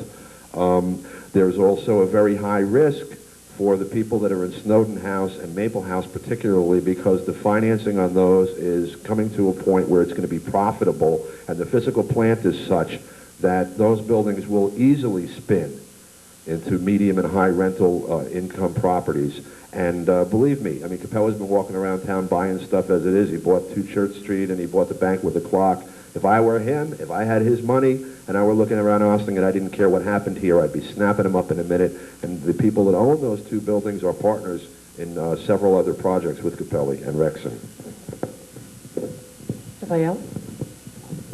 I think we need to find some way to bring some tax relief back to Ossining so that the lower income families can stay in Ossining. The way the rent is going up in new construction, it's always going to increase. So there is no way the Capelli deal will help low-income housing. So we need to find some way to make it affordable for everyone to stay here. Because there's a lot of families that have been forced out of Ossining because they can't pay the taxes. So we need to find some ways to bring in more businesses and to work with the community to make sure that they can raise their families here. Thank you. Next question is from Linda A. Magano of 38 Ellis Place, Ossining. I have the last 3 audit reports from the New York State Comptroller's Office. The inadequacies that were cited back in 1990 about Ossining Village failure to keep accurate financial records has not been corrected, such as keeping records of motor vehicles. When can the public expect this very easy record-keeping procedure to be instituted? It's addressed to Thomas Cambieri. Well, first of all, I want to say that the finances of the village, its financial health, AA rating, we have a total of $11 million in fund balance, and we've kept tax rate at or below the CPI. I'm very proud of the finances as we stand in the village of Ossining. I think we also have gotten favorable audits from our local auditors over the last three years. This audit, when you read it, the State Controller's audit, in balance is a favorable audit when you look at what happens in other communities and when you look at what they are outlining. And I accept it as that, a favorable audit from the State Controller. You will hear quotes and comments and problems with it that will be taken not out of context, but will seem to indicate that there are major problems. There are not.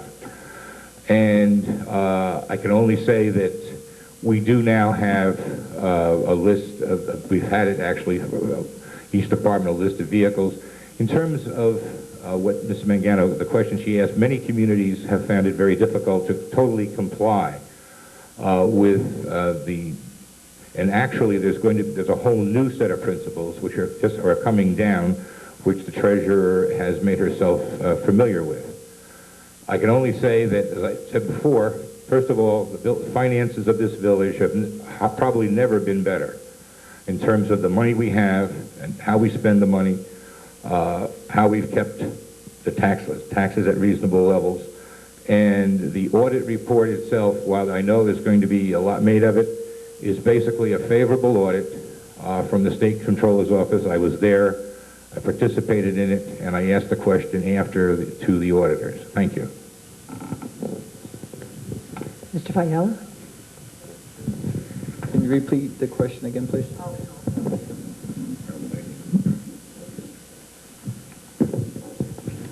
I have the last 3 audit reports from the New York State Controller's Office. The inadequacies that were cited back in 1990 about Ossining Village failure to keep accurate financial records has not been corrected, such as keeping records of motor vehicles. When can the public expect this very easy record-keeping procedure to be instituted? Well, if I'm elected, I would have a quarterly audit done by internal agencies, so that way the records can be updated, and also maybe some type of system where that you could FOIL for the information so that you can get it on time. And then that way, when you do come to an audit at the end of the year, you can always double check and go through your audits that you had done previously.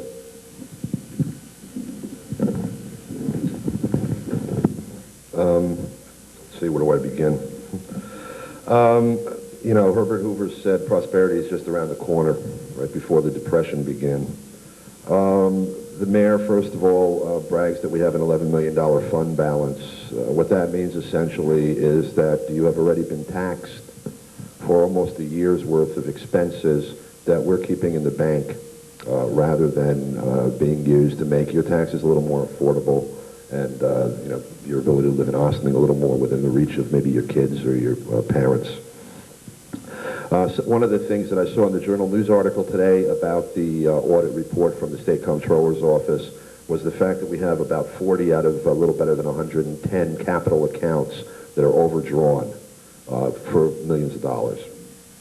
And there was a quote from Gina Cuneo, who's the village's finance person, that said that I'm going to immediately recommend that the village board pass a resolution to establish a capital, essentially a capital fund that they can use to draw to take down those things.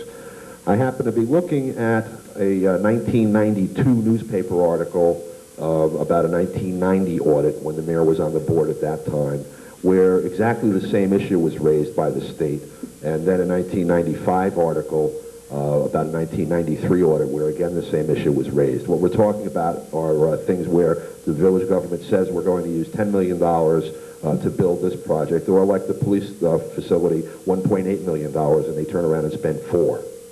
That's the kind of deficits we're talking about. All right. It's now time for the closing statements. Each candidate has a minute and a half. They've already drawn for the order in which they will speak. First is Mr. Cambieri, then Mr. DeBardinis, and Mr. Fiala. So, Mr. Cambieri, do you want to begin? Surely, thank you. Again, thanks to all of you coming, and thanks to those who are watching us on GoTV. First of all, I think that it's very difficult to catch up with some of the things that we've heard during this campaign. However, I think that if you ask yourself the question, is Ossining better off today than it was 10 years ago? And I took office more beyond that. And I think the answer is a resounding yes. I think Ossining is on the roll. I think that we have new shops and stores in our downtown. I think that we have made a major commitment on our waterfront. And I think that things are basically going in a good direction with sound leadership provided by our village board. We said we would bring downtown to life, and we did. We said that we would finally build a police station, and we did. We pledged to work with the community to enhance our diversity, and we have. We said we would preserve new land on our riverfront for our people, and we did. We also said we would improve our water system, and we did. We said that we would increase teenage programs, and we have. We said we would also initiate a reasonable plan on our riverfront, and we did. And I tell you now that we will work with the people through the environmental process to perfect our plans, and we will. No, there's no need for any protest or write-in votes, especially from a person who is against everything that comes down the pike. We can call him Mr. No. Our administration, I believe, has worked very hard to make things happen with results that you can see. Thank you very much. Okay, Mr. DeBar. Yeah, you're right. It is difficult to catch up with that many things. I did notice, though, that you mentioned downtown about 3 times in that list and the waterfront 2 or 3 times, a rather short list indeed. As far as the police station goes, you spent twice as much as you said you were going to, and it's not finished. What you're doing on the waterfront, in terms of commitment, perhaps the board should consider commitment because they should be committed for doing what they propose. I think that's true. In terms of what's going on in the downtown now, if you walk up and down the Hudson River and look at all of the communities, everybody's experiencing a renaissance. This is the tail end of the largest expansion of the national economy in its history. It's going to be over soon, too. And if you're not planning, you're not going to be ready for what comes down the pike. And when you do things like propose a theater for 1,390 people in a place that has no parking now and not require them to study the parking and answer questions about parking to the public first, then you're not planning at all. And believe me, disaster waits around the corner. There are some restaurants that have gone out of business now that have been replaced by others because of the policies of this village. When the economy takes a downturn, we're going to suffer. And if we don't deal with our infrastructure pretty soon in the downtown, we're going to suffer. Throughout the rest of the village, people are having problems paying their taxes. People are having problems parking to go where they need to go to buy things. If you walk up and down the business districts on Croton Avenue and Highland Avenue and talk to those merchants, and ask them what the village has done for them lately, they're not happy. And by the way, if you walk up and down Main Street and ask those merchants, and do each one personally what they think has been happening in the village, most of them are not happy with what the board has been up to. They're happy with what the other business people are doing. Viola? I'd like to thank you all for coming here tonight, and I'd like to remind everyone to come out and vote November 7th. I have been working in this community for over 12 years with the Ossining Volunteer Fire Department. I have been a member of the Ossining Auxiliary Police. I look forward to serving the village, and I'd like to serve them at a greater capacity as the mayor. We need to bring back the community working with its local government. Thank you. Thank you very much.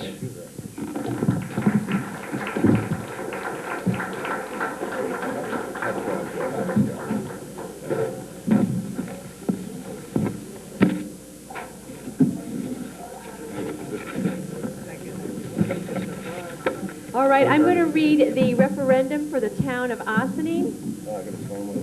Shall the bond resolution adopted by the Ossining Town Board on September 5th, 2000, authorizing the issuance of up to $3,750,000 zero bonds to pay the cost of construction of a swimming pool complex at Cedar Lane Park, including sewer, water, and drainage improvements, be approved?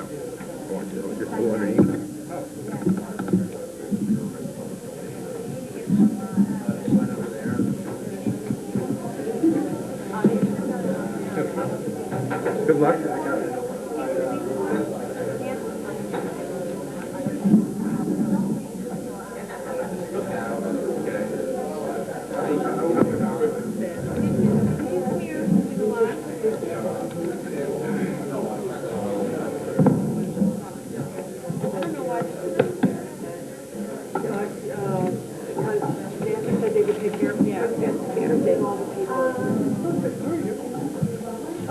Do you have a release I can sign or what?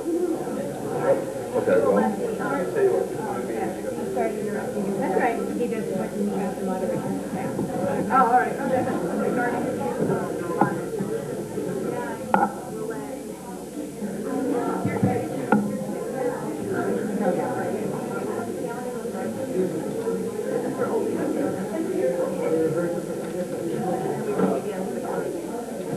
All I want to do is write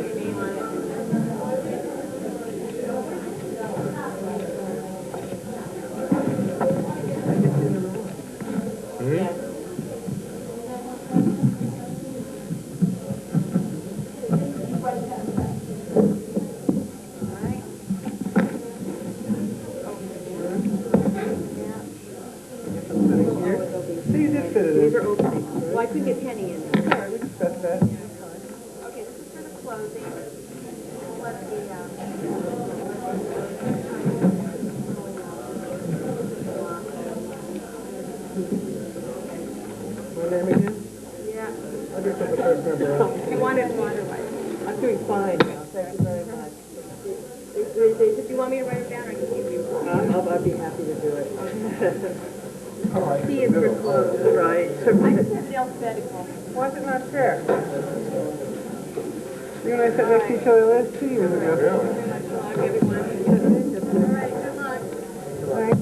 Good luck. Can we go home yet? No. I do. I do. Oh, I like it. It's cold water this year. You can't take cold, unless you can get the Yankees. Unless you can get the Mets score. Yeah, I thought you were getting ready to use his last life. Really, yeah. Reserve one of them and hold on to it.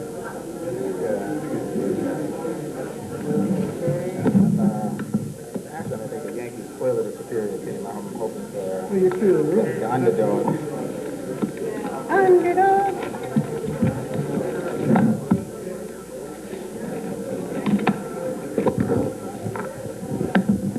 We'll promise to be out of here by the game is on there. Yeah, but it won't be over at least midnight. Yeah. All right. The three candidates for Ossining Village Trustee. There are two incumbents and one challenger. The challenger is Mr. McCrae. Incumbents are Penny Markowitz-Moses and Ernest McFadden. They will begin with opening statements of 1.5 minutes. They've already selected the order in which they drew lots for the order in which they will speak. The first one will be Mr. McCrae, then Mr. McFadden, and then Mrs. Markowitz-Moses. Markowitz-Moses. I don't know, it's pretty simple. All right, Mr. McCrae, would you like to begin? Good evening. My name is Vance McCrae. I'm running for village trustee on the Republican Conservative Party lines. And I had a speech prepared of what I wanted to talk about and the issues that I wanted to address. But yesterday I was speaking to a resident in the community, and he chewed my ear off for a good half hour. He was pretty agitated as well. And he made me think about the real reason why I want to run for village trustee. The town is just not the way it used to be. I grew up in this town. I lived on 46 State Street since the 60s. I've since been in the Marine Corps, been around the world, and been back home. And it's just not the way it was. Specifically the downtown area. It's starting to be, for lack of a better term, ignored. We have a serious problem with our parks. If you look at Nelson Park and Snowden Park, the bathrooms are dilapidated, they're substandard, they're unsafe. There hasn't been any real major improvements to those parks as far as a reflection of the community as long as I've been here. There's a serious, serious problem with the community relations between the residents of downtown Ossining and the police department. There is a serious issue from what I understand with the businesses in the community. You have people leaving here from this community who've lived there practically their whole lives because the taxes are too high. You have a waterfront project that, I'm sorry, the housing system just does not cater to the family unit in this community. I've looked at the listings of the houses, and most of them are one-bedroom apartments or two-bedroom apartments plus a den. What family are they catering to? It sounds to me like nothing more than high-income properties for people. Thank you. Okay, Mr. McFadden. Thank you. Good evening, ladies and gentlemen. I ask that we spend a few minutes just thinking about the community of Ossining. As Mr. McCrae mentioned, I am also a long-time resident of Ossining. Been here for about 26 years. Came to Ossining in '74 and sort of caught the tail end of urban renewal. Not only in the form of apartments being torn down, but also businesses leaving the community. What we have before us in terms of the current administration, we're mindful that change is not going to come overnight. We need to put in place procedures that will allow outside dollars to come into our community. And think for a minute for those of you who are involved in business, sometimes it takes an investment. It takes your own investment to attract additional investment. I think we've seen some of that. Certainly, the proposed movie theater that was proposed for our downtown.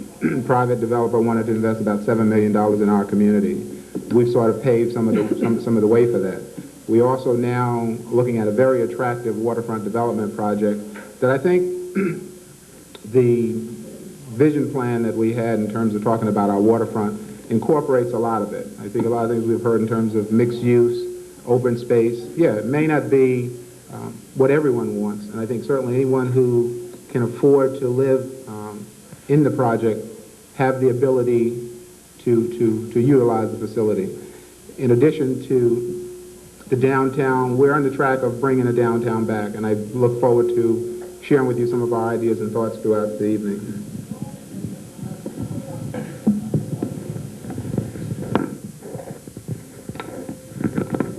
Ms. Markowitz, thank you. Good evening. Welcome to all of you who are here from Croton before for Sandy's debate.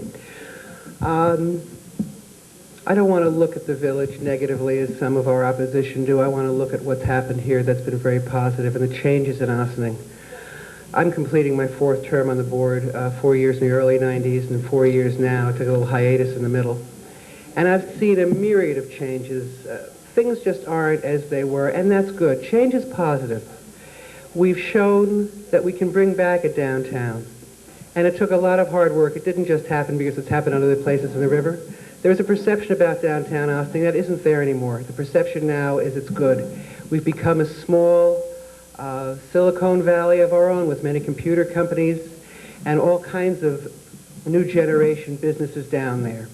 We've seen the federal government believe in the village of Ossining and believe in the downtown of Ossining and put that post office down there that they promised us for so long. This is the administration that after 20 years has finally been able to get that post office built down there.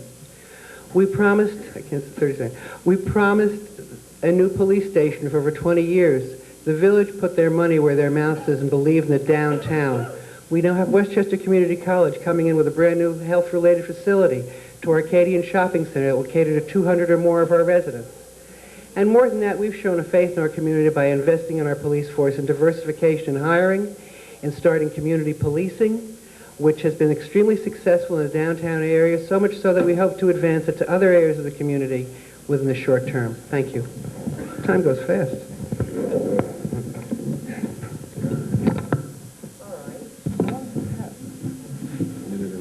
Now, each of the candidates will address themselves to the following question, and they have a minute and a half. Each trustee candidate's statement in the current issue of the Voter's Guide referred to community relations. Please explain how you perceive the present community relations and why it is priority to you in the village of Ossining. And I will begin with Ms. Markowitz-Moses.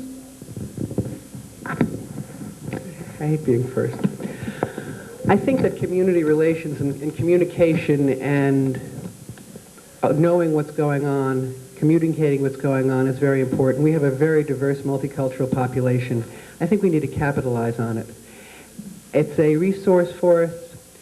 It brings many different facets to the community, and I think it's extremely important to use it, which is why we've diversified our hiring. It's why we provide a Spanish translation on any documents that need it. There have been notices going out if you need a Spanish translation where you can get it. I think we need to do more reaching out to the community. I never think you reach out enough or provide enough diversification to provide enough communication. The more that's going on, the more the people know, the more outreach there is, the better off the public is, be it in Ossining or New York City or anywhere. We need to work on that constantly, and we have. Our Community Relations Council, while being inactive for a couple of years, has been back. We've had many more meetings. There are many more group meetings. And I think that it's just an extremely important issue facing Ossining and all communities today where you have a diverse population. Thank you. Mr. McRae? While I believe in some points that Mrs. Markowitz-Moses has made, I would have to say that I have to disagree with the current relationship between the community and administration. It is not good. It is strained at best. Okay, we have residents in the downtown Ossining area who are very disgruntled over the way that the village in general is kept. If you go down by the major bus stop on Spring Street, right by the police headquarters, it's very dirty, it's very unkept. Okay, if you go deeper into downtown Ossining on Spring Street and State Street, it's not cleaned as normally as it should be. Or if you were going to the more affluent communities, you see by comparison that it's not nearly as well kept as everything else. The parks are extremely underdeveloped.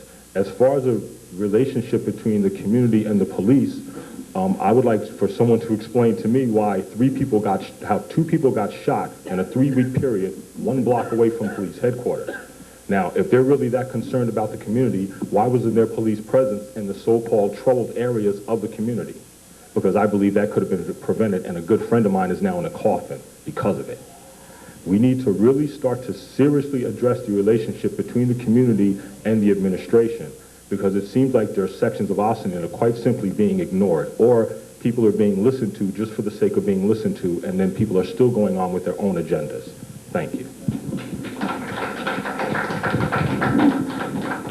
Mr. McFadden? Could you repeat the question again? Because I thought I heard some comments about quality of life, but I wasn't sure.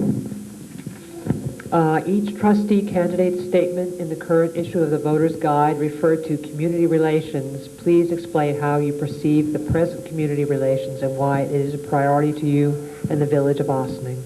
Okay, thank you. I think some of the projects that we've brought forward has improved the relationship. I think as you go out and you begin to talk to people, in terms of defining the community relation issues, I think each individual you ask may have a different opinion about how the community is sort of relating with each other. I'll speak specifically about some of the efforts that we've brought forward to diversify our workforce in terms of having a more inclusionary process.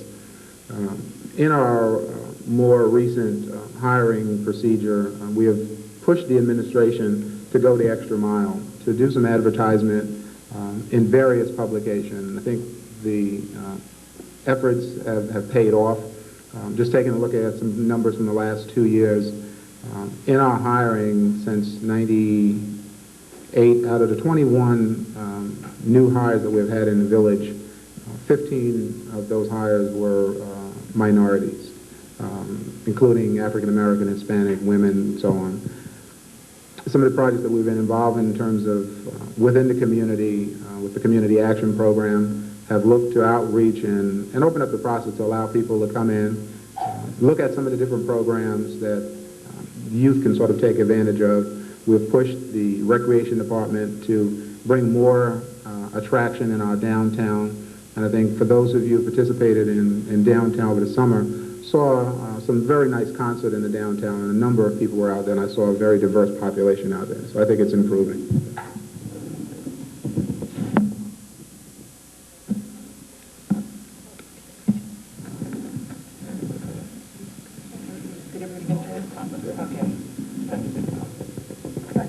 Yeah, we didn't reverse it. I think. All right, now for the questions. I don't think we have time for too many, but I will begin. This first one is from Mark Kleeman at 26 Ryder Road, and it's addressed initially to Penny Margaret's Moses. Are you in favor of a survey of Ossining residents to determine what they want at the riverfront, or are you not interested? I won't dignify that with a remark. Basically, I feel that we had many resident forums back under the Pasquarella administration, of which this plan is based. We can't keep going back to the drawing board. Every time you start with new surveys, new questionnaires, we had many community forums. This is what came out, a belief in a mixed-use project. Now, as I said, I believe there may be some wiggle room in here, that it probably won't be the size it is now, whether that means 1 unit or 50 units less. I can't comment. I don't know the answer to that. But I believe there's room in this to work, and I believe that's all going to come out in the environmental process. I also believe that we need to look far beyond the waterfront and not make this a one-issue election. I've spoken at length with people about how important everything else in the village of Ossining is, be it sanitation pickup, fire, police, snow plowing, water services, infrastructure, the water filtration plant. An entire myriad of subjects need to be addressed in this election, and we can't, we shouldn't, and we won't allow it to go to a one-issue election. Thank you. All right, Mr. McFadden, would you like to go ahead? Sure.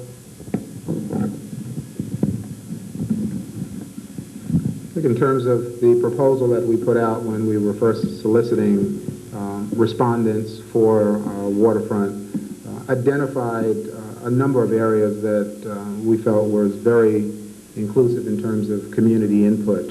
Some of the points that was identified in the RFP, which came from a number of focus group that we had, open space was one. This project has open space, maybe not as much as individual would like to have happen, but certainly open space is there. They have asked for a mixed use. The project clearly is a mixed use.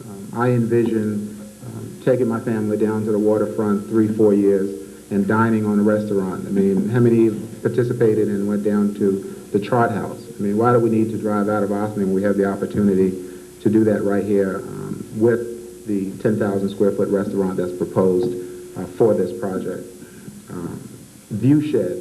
One of the areas that we were most adamant about is that we want to see view shed in this project as well. We don't want to have the Palisades obstructed. So again, all those issues that our residents have been raising at this point have been taken into account and will continue to be taken into account. I think the environmental, as Trustee Marcus Moses mentioned, will address a lot of those issues. And I think also in terms of look at some of the other opportunities with this project. I mean, I think certainly the project will bring employment opportunities in the village of Ossining for some of our residents. The project will also bring some commercial space down there, and it'll allow us to continue that corridor to our waterfront with the Esplanade. Mr. McCray? Please, could you repeat the question again? Sure. Are you in favor of a survey of Ossining residents to determine what they want at the riverfront? Or are you not interested? Well, I'm very much interested, and I think that's exactly what needs to start happening more often. This is your community. This is my community. I could sit here as an administrator and tell you, yes, there's certain decisions that I have to make as an administrator that may or may not have your input.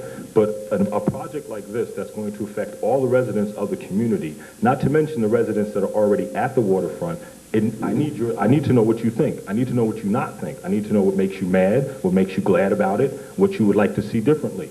We have a very diverse population here with a lot of professionals, architects, construction workers, plumbers, okay, businessmen who could really put a serious professional input as to how this waterfront project would be. Now, from what I've seen from the project, again, this project only caters to the very rich.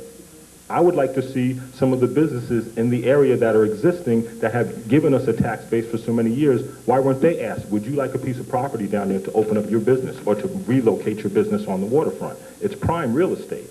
And what's going to happen is if we don't address these issues, you're going to cause a serious uproar within the community surrounding the waterfront because as it is right now, the average two-bedroom apartment is $1,200 to $1,300 a month. If you put high-income housing down there, you're going to force the landlords to do nothing else but raise their rent to cover their expenses and so forth, and you're going to force a lot of low-income residents, which are the backbone of this community, to move out. I don't see that as being necessary. I think that there's a way we can come together as a community and come to a consensus as to the best place or the best way that this park should be made. Thank you.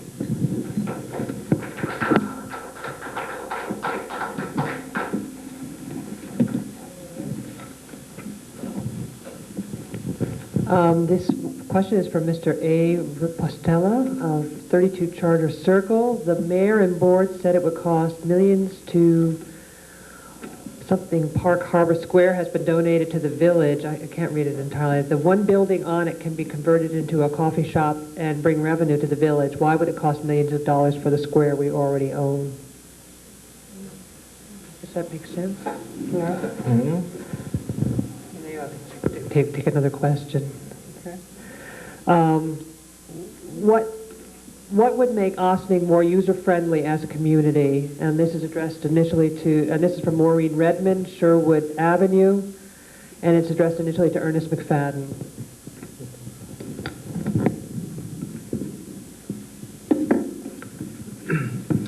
In terms of, I think, the whole idea of user-friendly, we need to continue our efforts of asking for input in all of our process. I think when we take a look at what we've done in terms of relocating the police court facility, I can recall going in the facility, perhaps during court date, to see the administration, and those individuals who have had run-ins with the law would go up the same flight of stairs as our employees and as people who are doing other business in terms of paying taxes or what have you.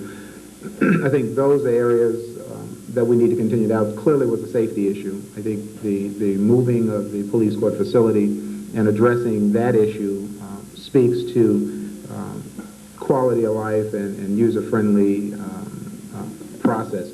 With regards to our planning department and our zoning, we need to continue to work with them and potential businesses that's coming into our community to see how we can make the process a little more user-friendly, as the question was raised, or stated, excuse me.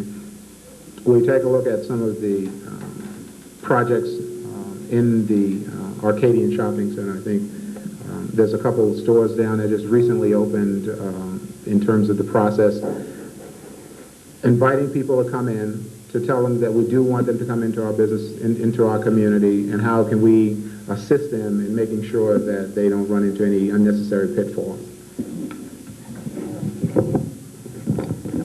Mr. McRae? That's an interesting question, to make it more user-friendly. I would think to make it, I must say though this, that what I've seen from the current administration, I have seen a lot of progress, okay? You have the main square down in downtown Ossining is being utilized a lot more. You have a post office down there, which I'm sure is much better for the elderly residents who have to travel back and forth up the hill, and it relieves a lot of congestion on Route 9. But I also see a lot of stuff that really could have been planned out better. Like, for instance, as Mr. McFadden mentioned, the courthouse facility. In my opinion, it was put up way too fast, and they did not cater to the members of the community. The reason why we moved the courthouse and the police facility, or one of the reasons, was that was an overcrowding issue. Yet when you go down to the facility, there's still an overcrowding issue. You still have a safety issue that Mr. McFadden mentioned. Now that only indicates to me that people aren't taking the proper steps from the beginning to make sure that everything's done right the first time. So this is why you have an administration, to make sure that this is done right the first time and you don't have these problems. As far as user-friendly, basically people have to get real with themselves and come together and decide that, you know, I'm just a person just like you're a person, and we need to learn to have a little bit more respect for each other. I've heard people state in the paper, okay, that live in the more affluent sections of the community, that they're afraid to drive through the downtown area. Why? What is that based on? Is that based on some stereotypical knowledge that you have that somebody else told you about? Or is that based on the fact that you never really been in that community, so you really have no clue about what's going on in it? That's what needs to be changed around, and that's what I think will make this community a whole lot more user-friendly, is to drop all these misconceptions about each other and come together and realize we're just all people trying to get through this world in one piece. Ms. Moses? I want to thank Mr. McRae for recognizing that we have come quite a way in making this village more user-friendly. I'll keep this very brief. The one thing, in addition to everything that Ernest said, that I'd like to see happen, I'd like to see us come into the 20th or 21st century, depending on who you're talking to about the millennium. And I want to see us have a website, an interactive website where we're going to post the minutes, where we'll post the agendas, and we'll bring this village into compliance with what every other village is doing along the in the state and around the country.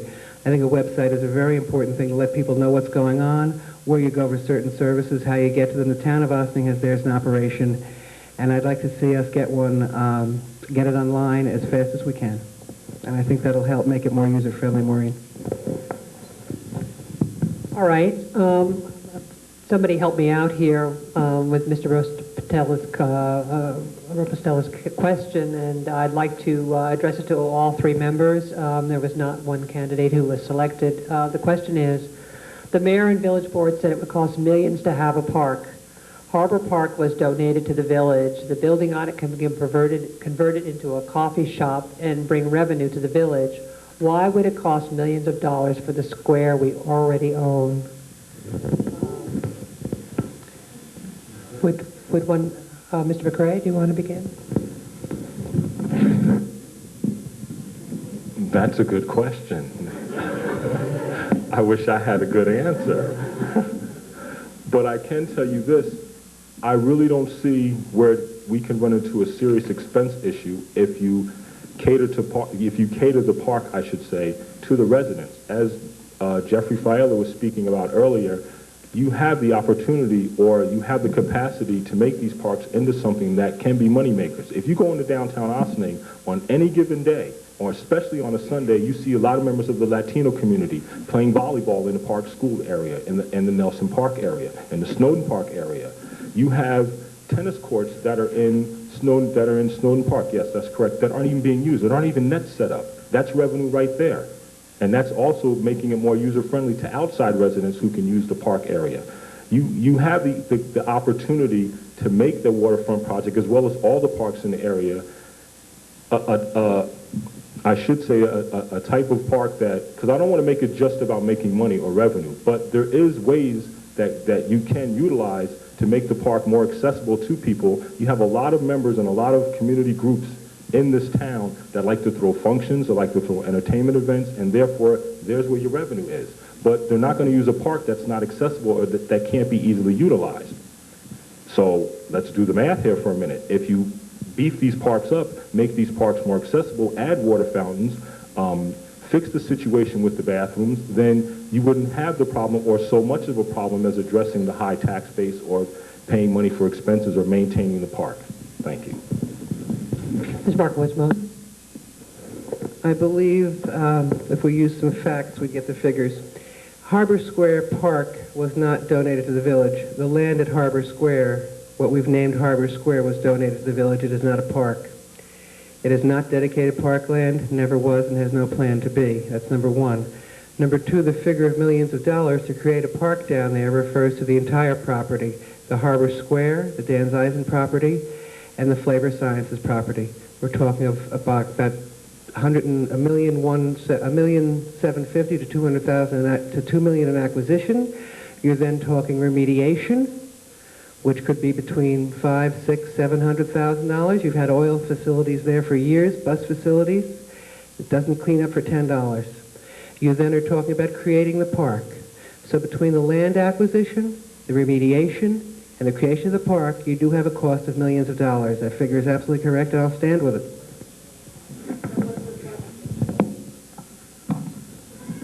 You want me to repeat the question?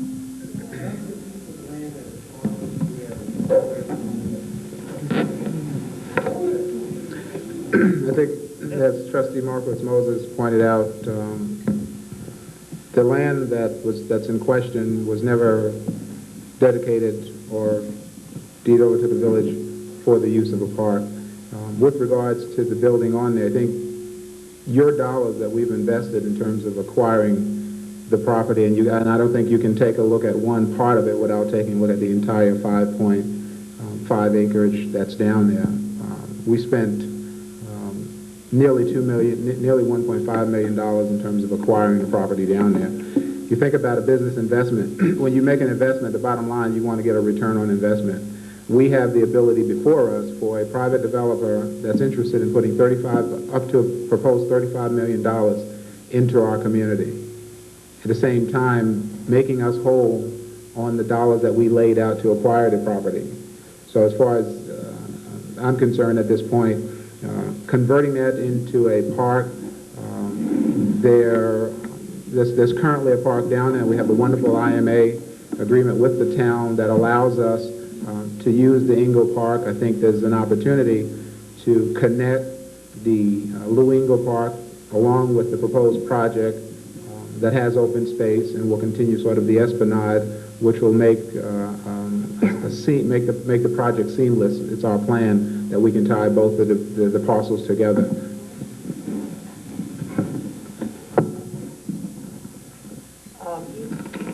Excuse me. Each of the candidates will now make their closing statements. We've run out of time for questions. The order in which they will be speaking is Mr. McCrae, Ms. Markowitz-Moses, and Mr. McFadden. Mr. McCrae, would you like to begin? First, I'd like to thank you and the League of Women Voters for inviting me for this debate. Since I've started this campaign, my eyes have really been open to a lot of serious issues that are affecting this community. Now, it would be easy for an administration to stand up and say, oh, we've accomplished this, right down the pipeline. And when you look in your literature, it looks fine on the surface. But if you scratch deeper into the surface, you'll see that there are a lot of problems that quite simply just could have been addressed and resolved before they ever became problems. If I'm elected, I will see to it that such problems never arise because I intend to involve you, the people in the community. I feel that you have a power that you're not being allowed to exercise.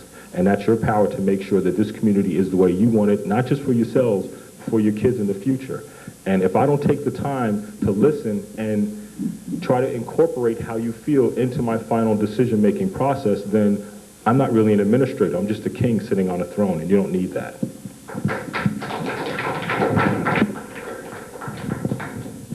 Ms. Markowitz-Moses? Thank you to the League for those of you here tonight and those of you here watching on GoTV. In the last 2 years, Ossining has made great strides toward the future, to meeting our destiny in the village, that of a developed, prosperous, and forward-thinking community, one with a revitalized downtown.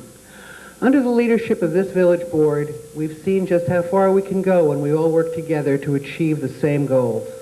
Our new post office, a developer for the waterfront, and a new police court facility on Spring Street, all project 20 years and more in the making, and now finally seeing the light of day. The promise of tomorrow are brighter than ever before and better for all of our residents, from our senior citizens to our children in elementary schools. Let's look toward and look forward to what Ossining can be, working together as one. Our accomplishments would be far beyond what any of us can do individually. We've so much to offer and to take advantage of, from the wonderful, majestic Hudson River to our diverse, multicultural population.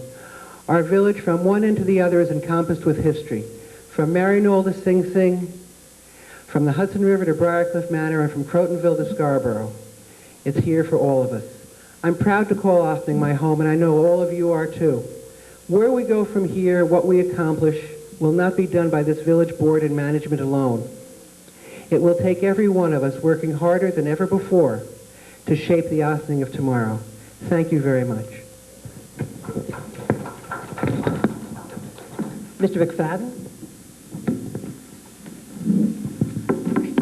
First of all, I'd like to thank the League of Women Voters for our host for hosting this debate this evening. We would like to thank the viewing audience at home for tuning in, and certainly would like to thank the ladies and gentlemen here this evening for coming out. When you talk about accomplishments, I think there are some dangers that you need to be mindful of. You've heard a number of the projects that we've been able to be a part of. No one individual, no one administration, I think, can take credit for all accomplishments, because certainly there have been men and women who have gave of their time serving on various boards and in various capacity throughout the village of Ossining before I came on the board, before my colleagues came on the board. I think the best way to describe it, and it's a phrase that I like to use in terms of what do you define, or how do you define success? I think success is when opportunity meets preparation. And I think the ladies and gentlemen who have been on various boards before have sort of paved the way, and the opportunities here. I think this administration has taken advantage of those opportunities by investing, and we invest in terms of utilizing your tax dollars to make an investment with the bottom line that we would like to see a return on investment, like a proposed $35 million project on the waterfront that will bring a restaurant in Ossining on the water, like the renovations that's going on in our Arcadian Shopping Center. Beautiful facility now. We have 2 new stores down in now. So with that in mind, I simply would like to thank you for coming out this evening, and I ask for your support on November 7th. Good evening. Yes, thanks everyone for coming out tonight. Thanks the candidates too. It will be on GoTV, and everybody vote on November 7th.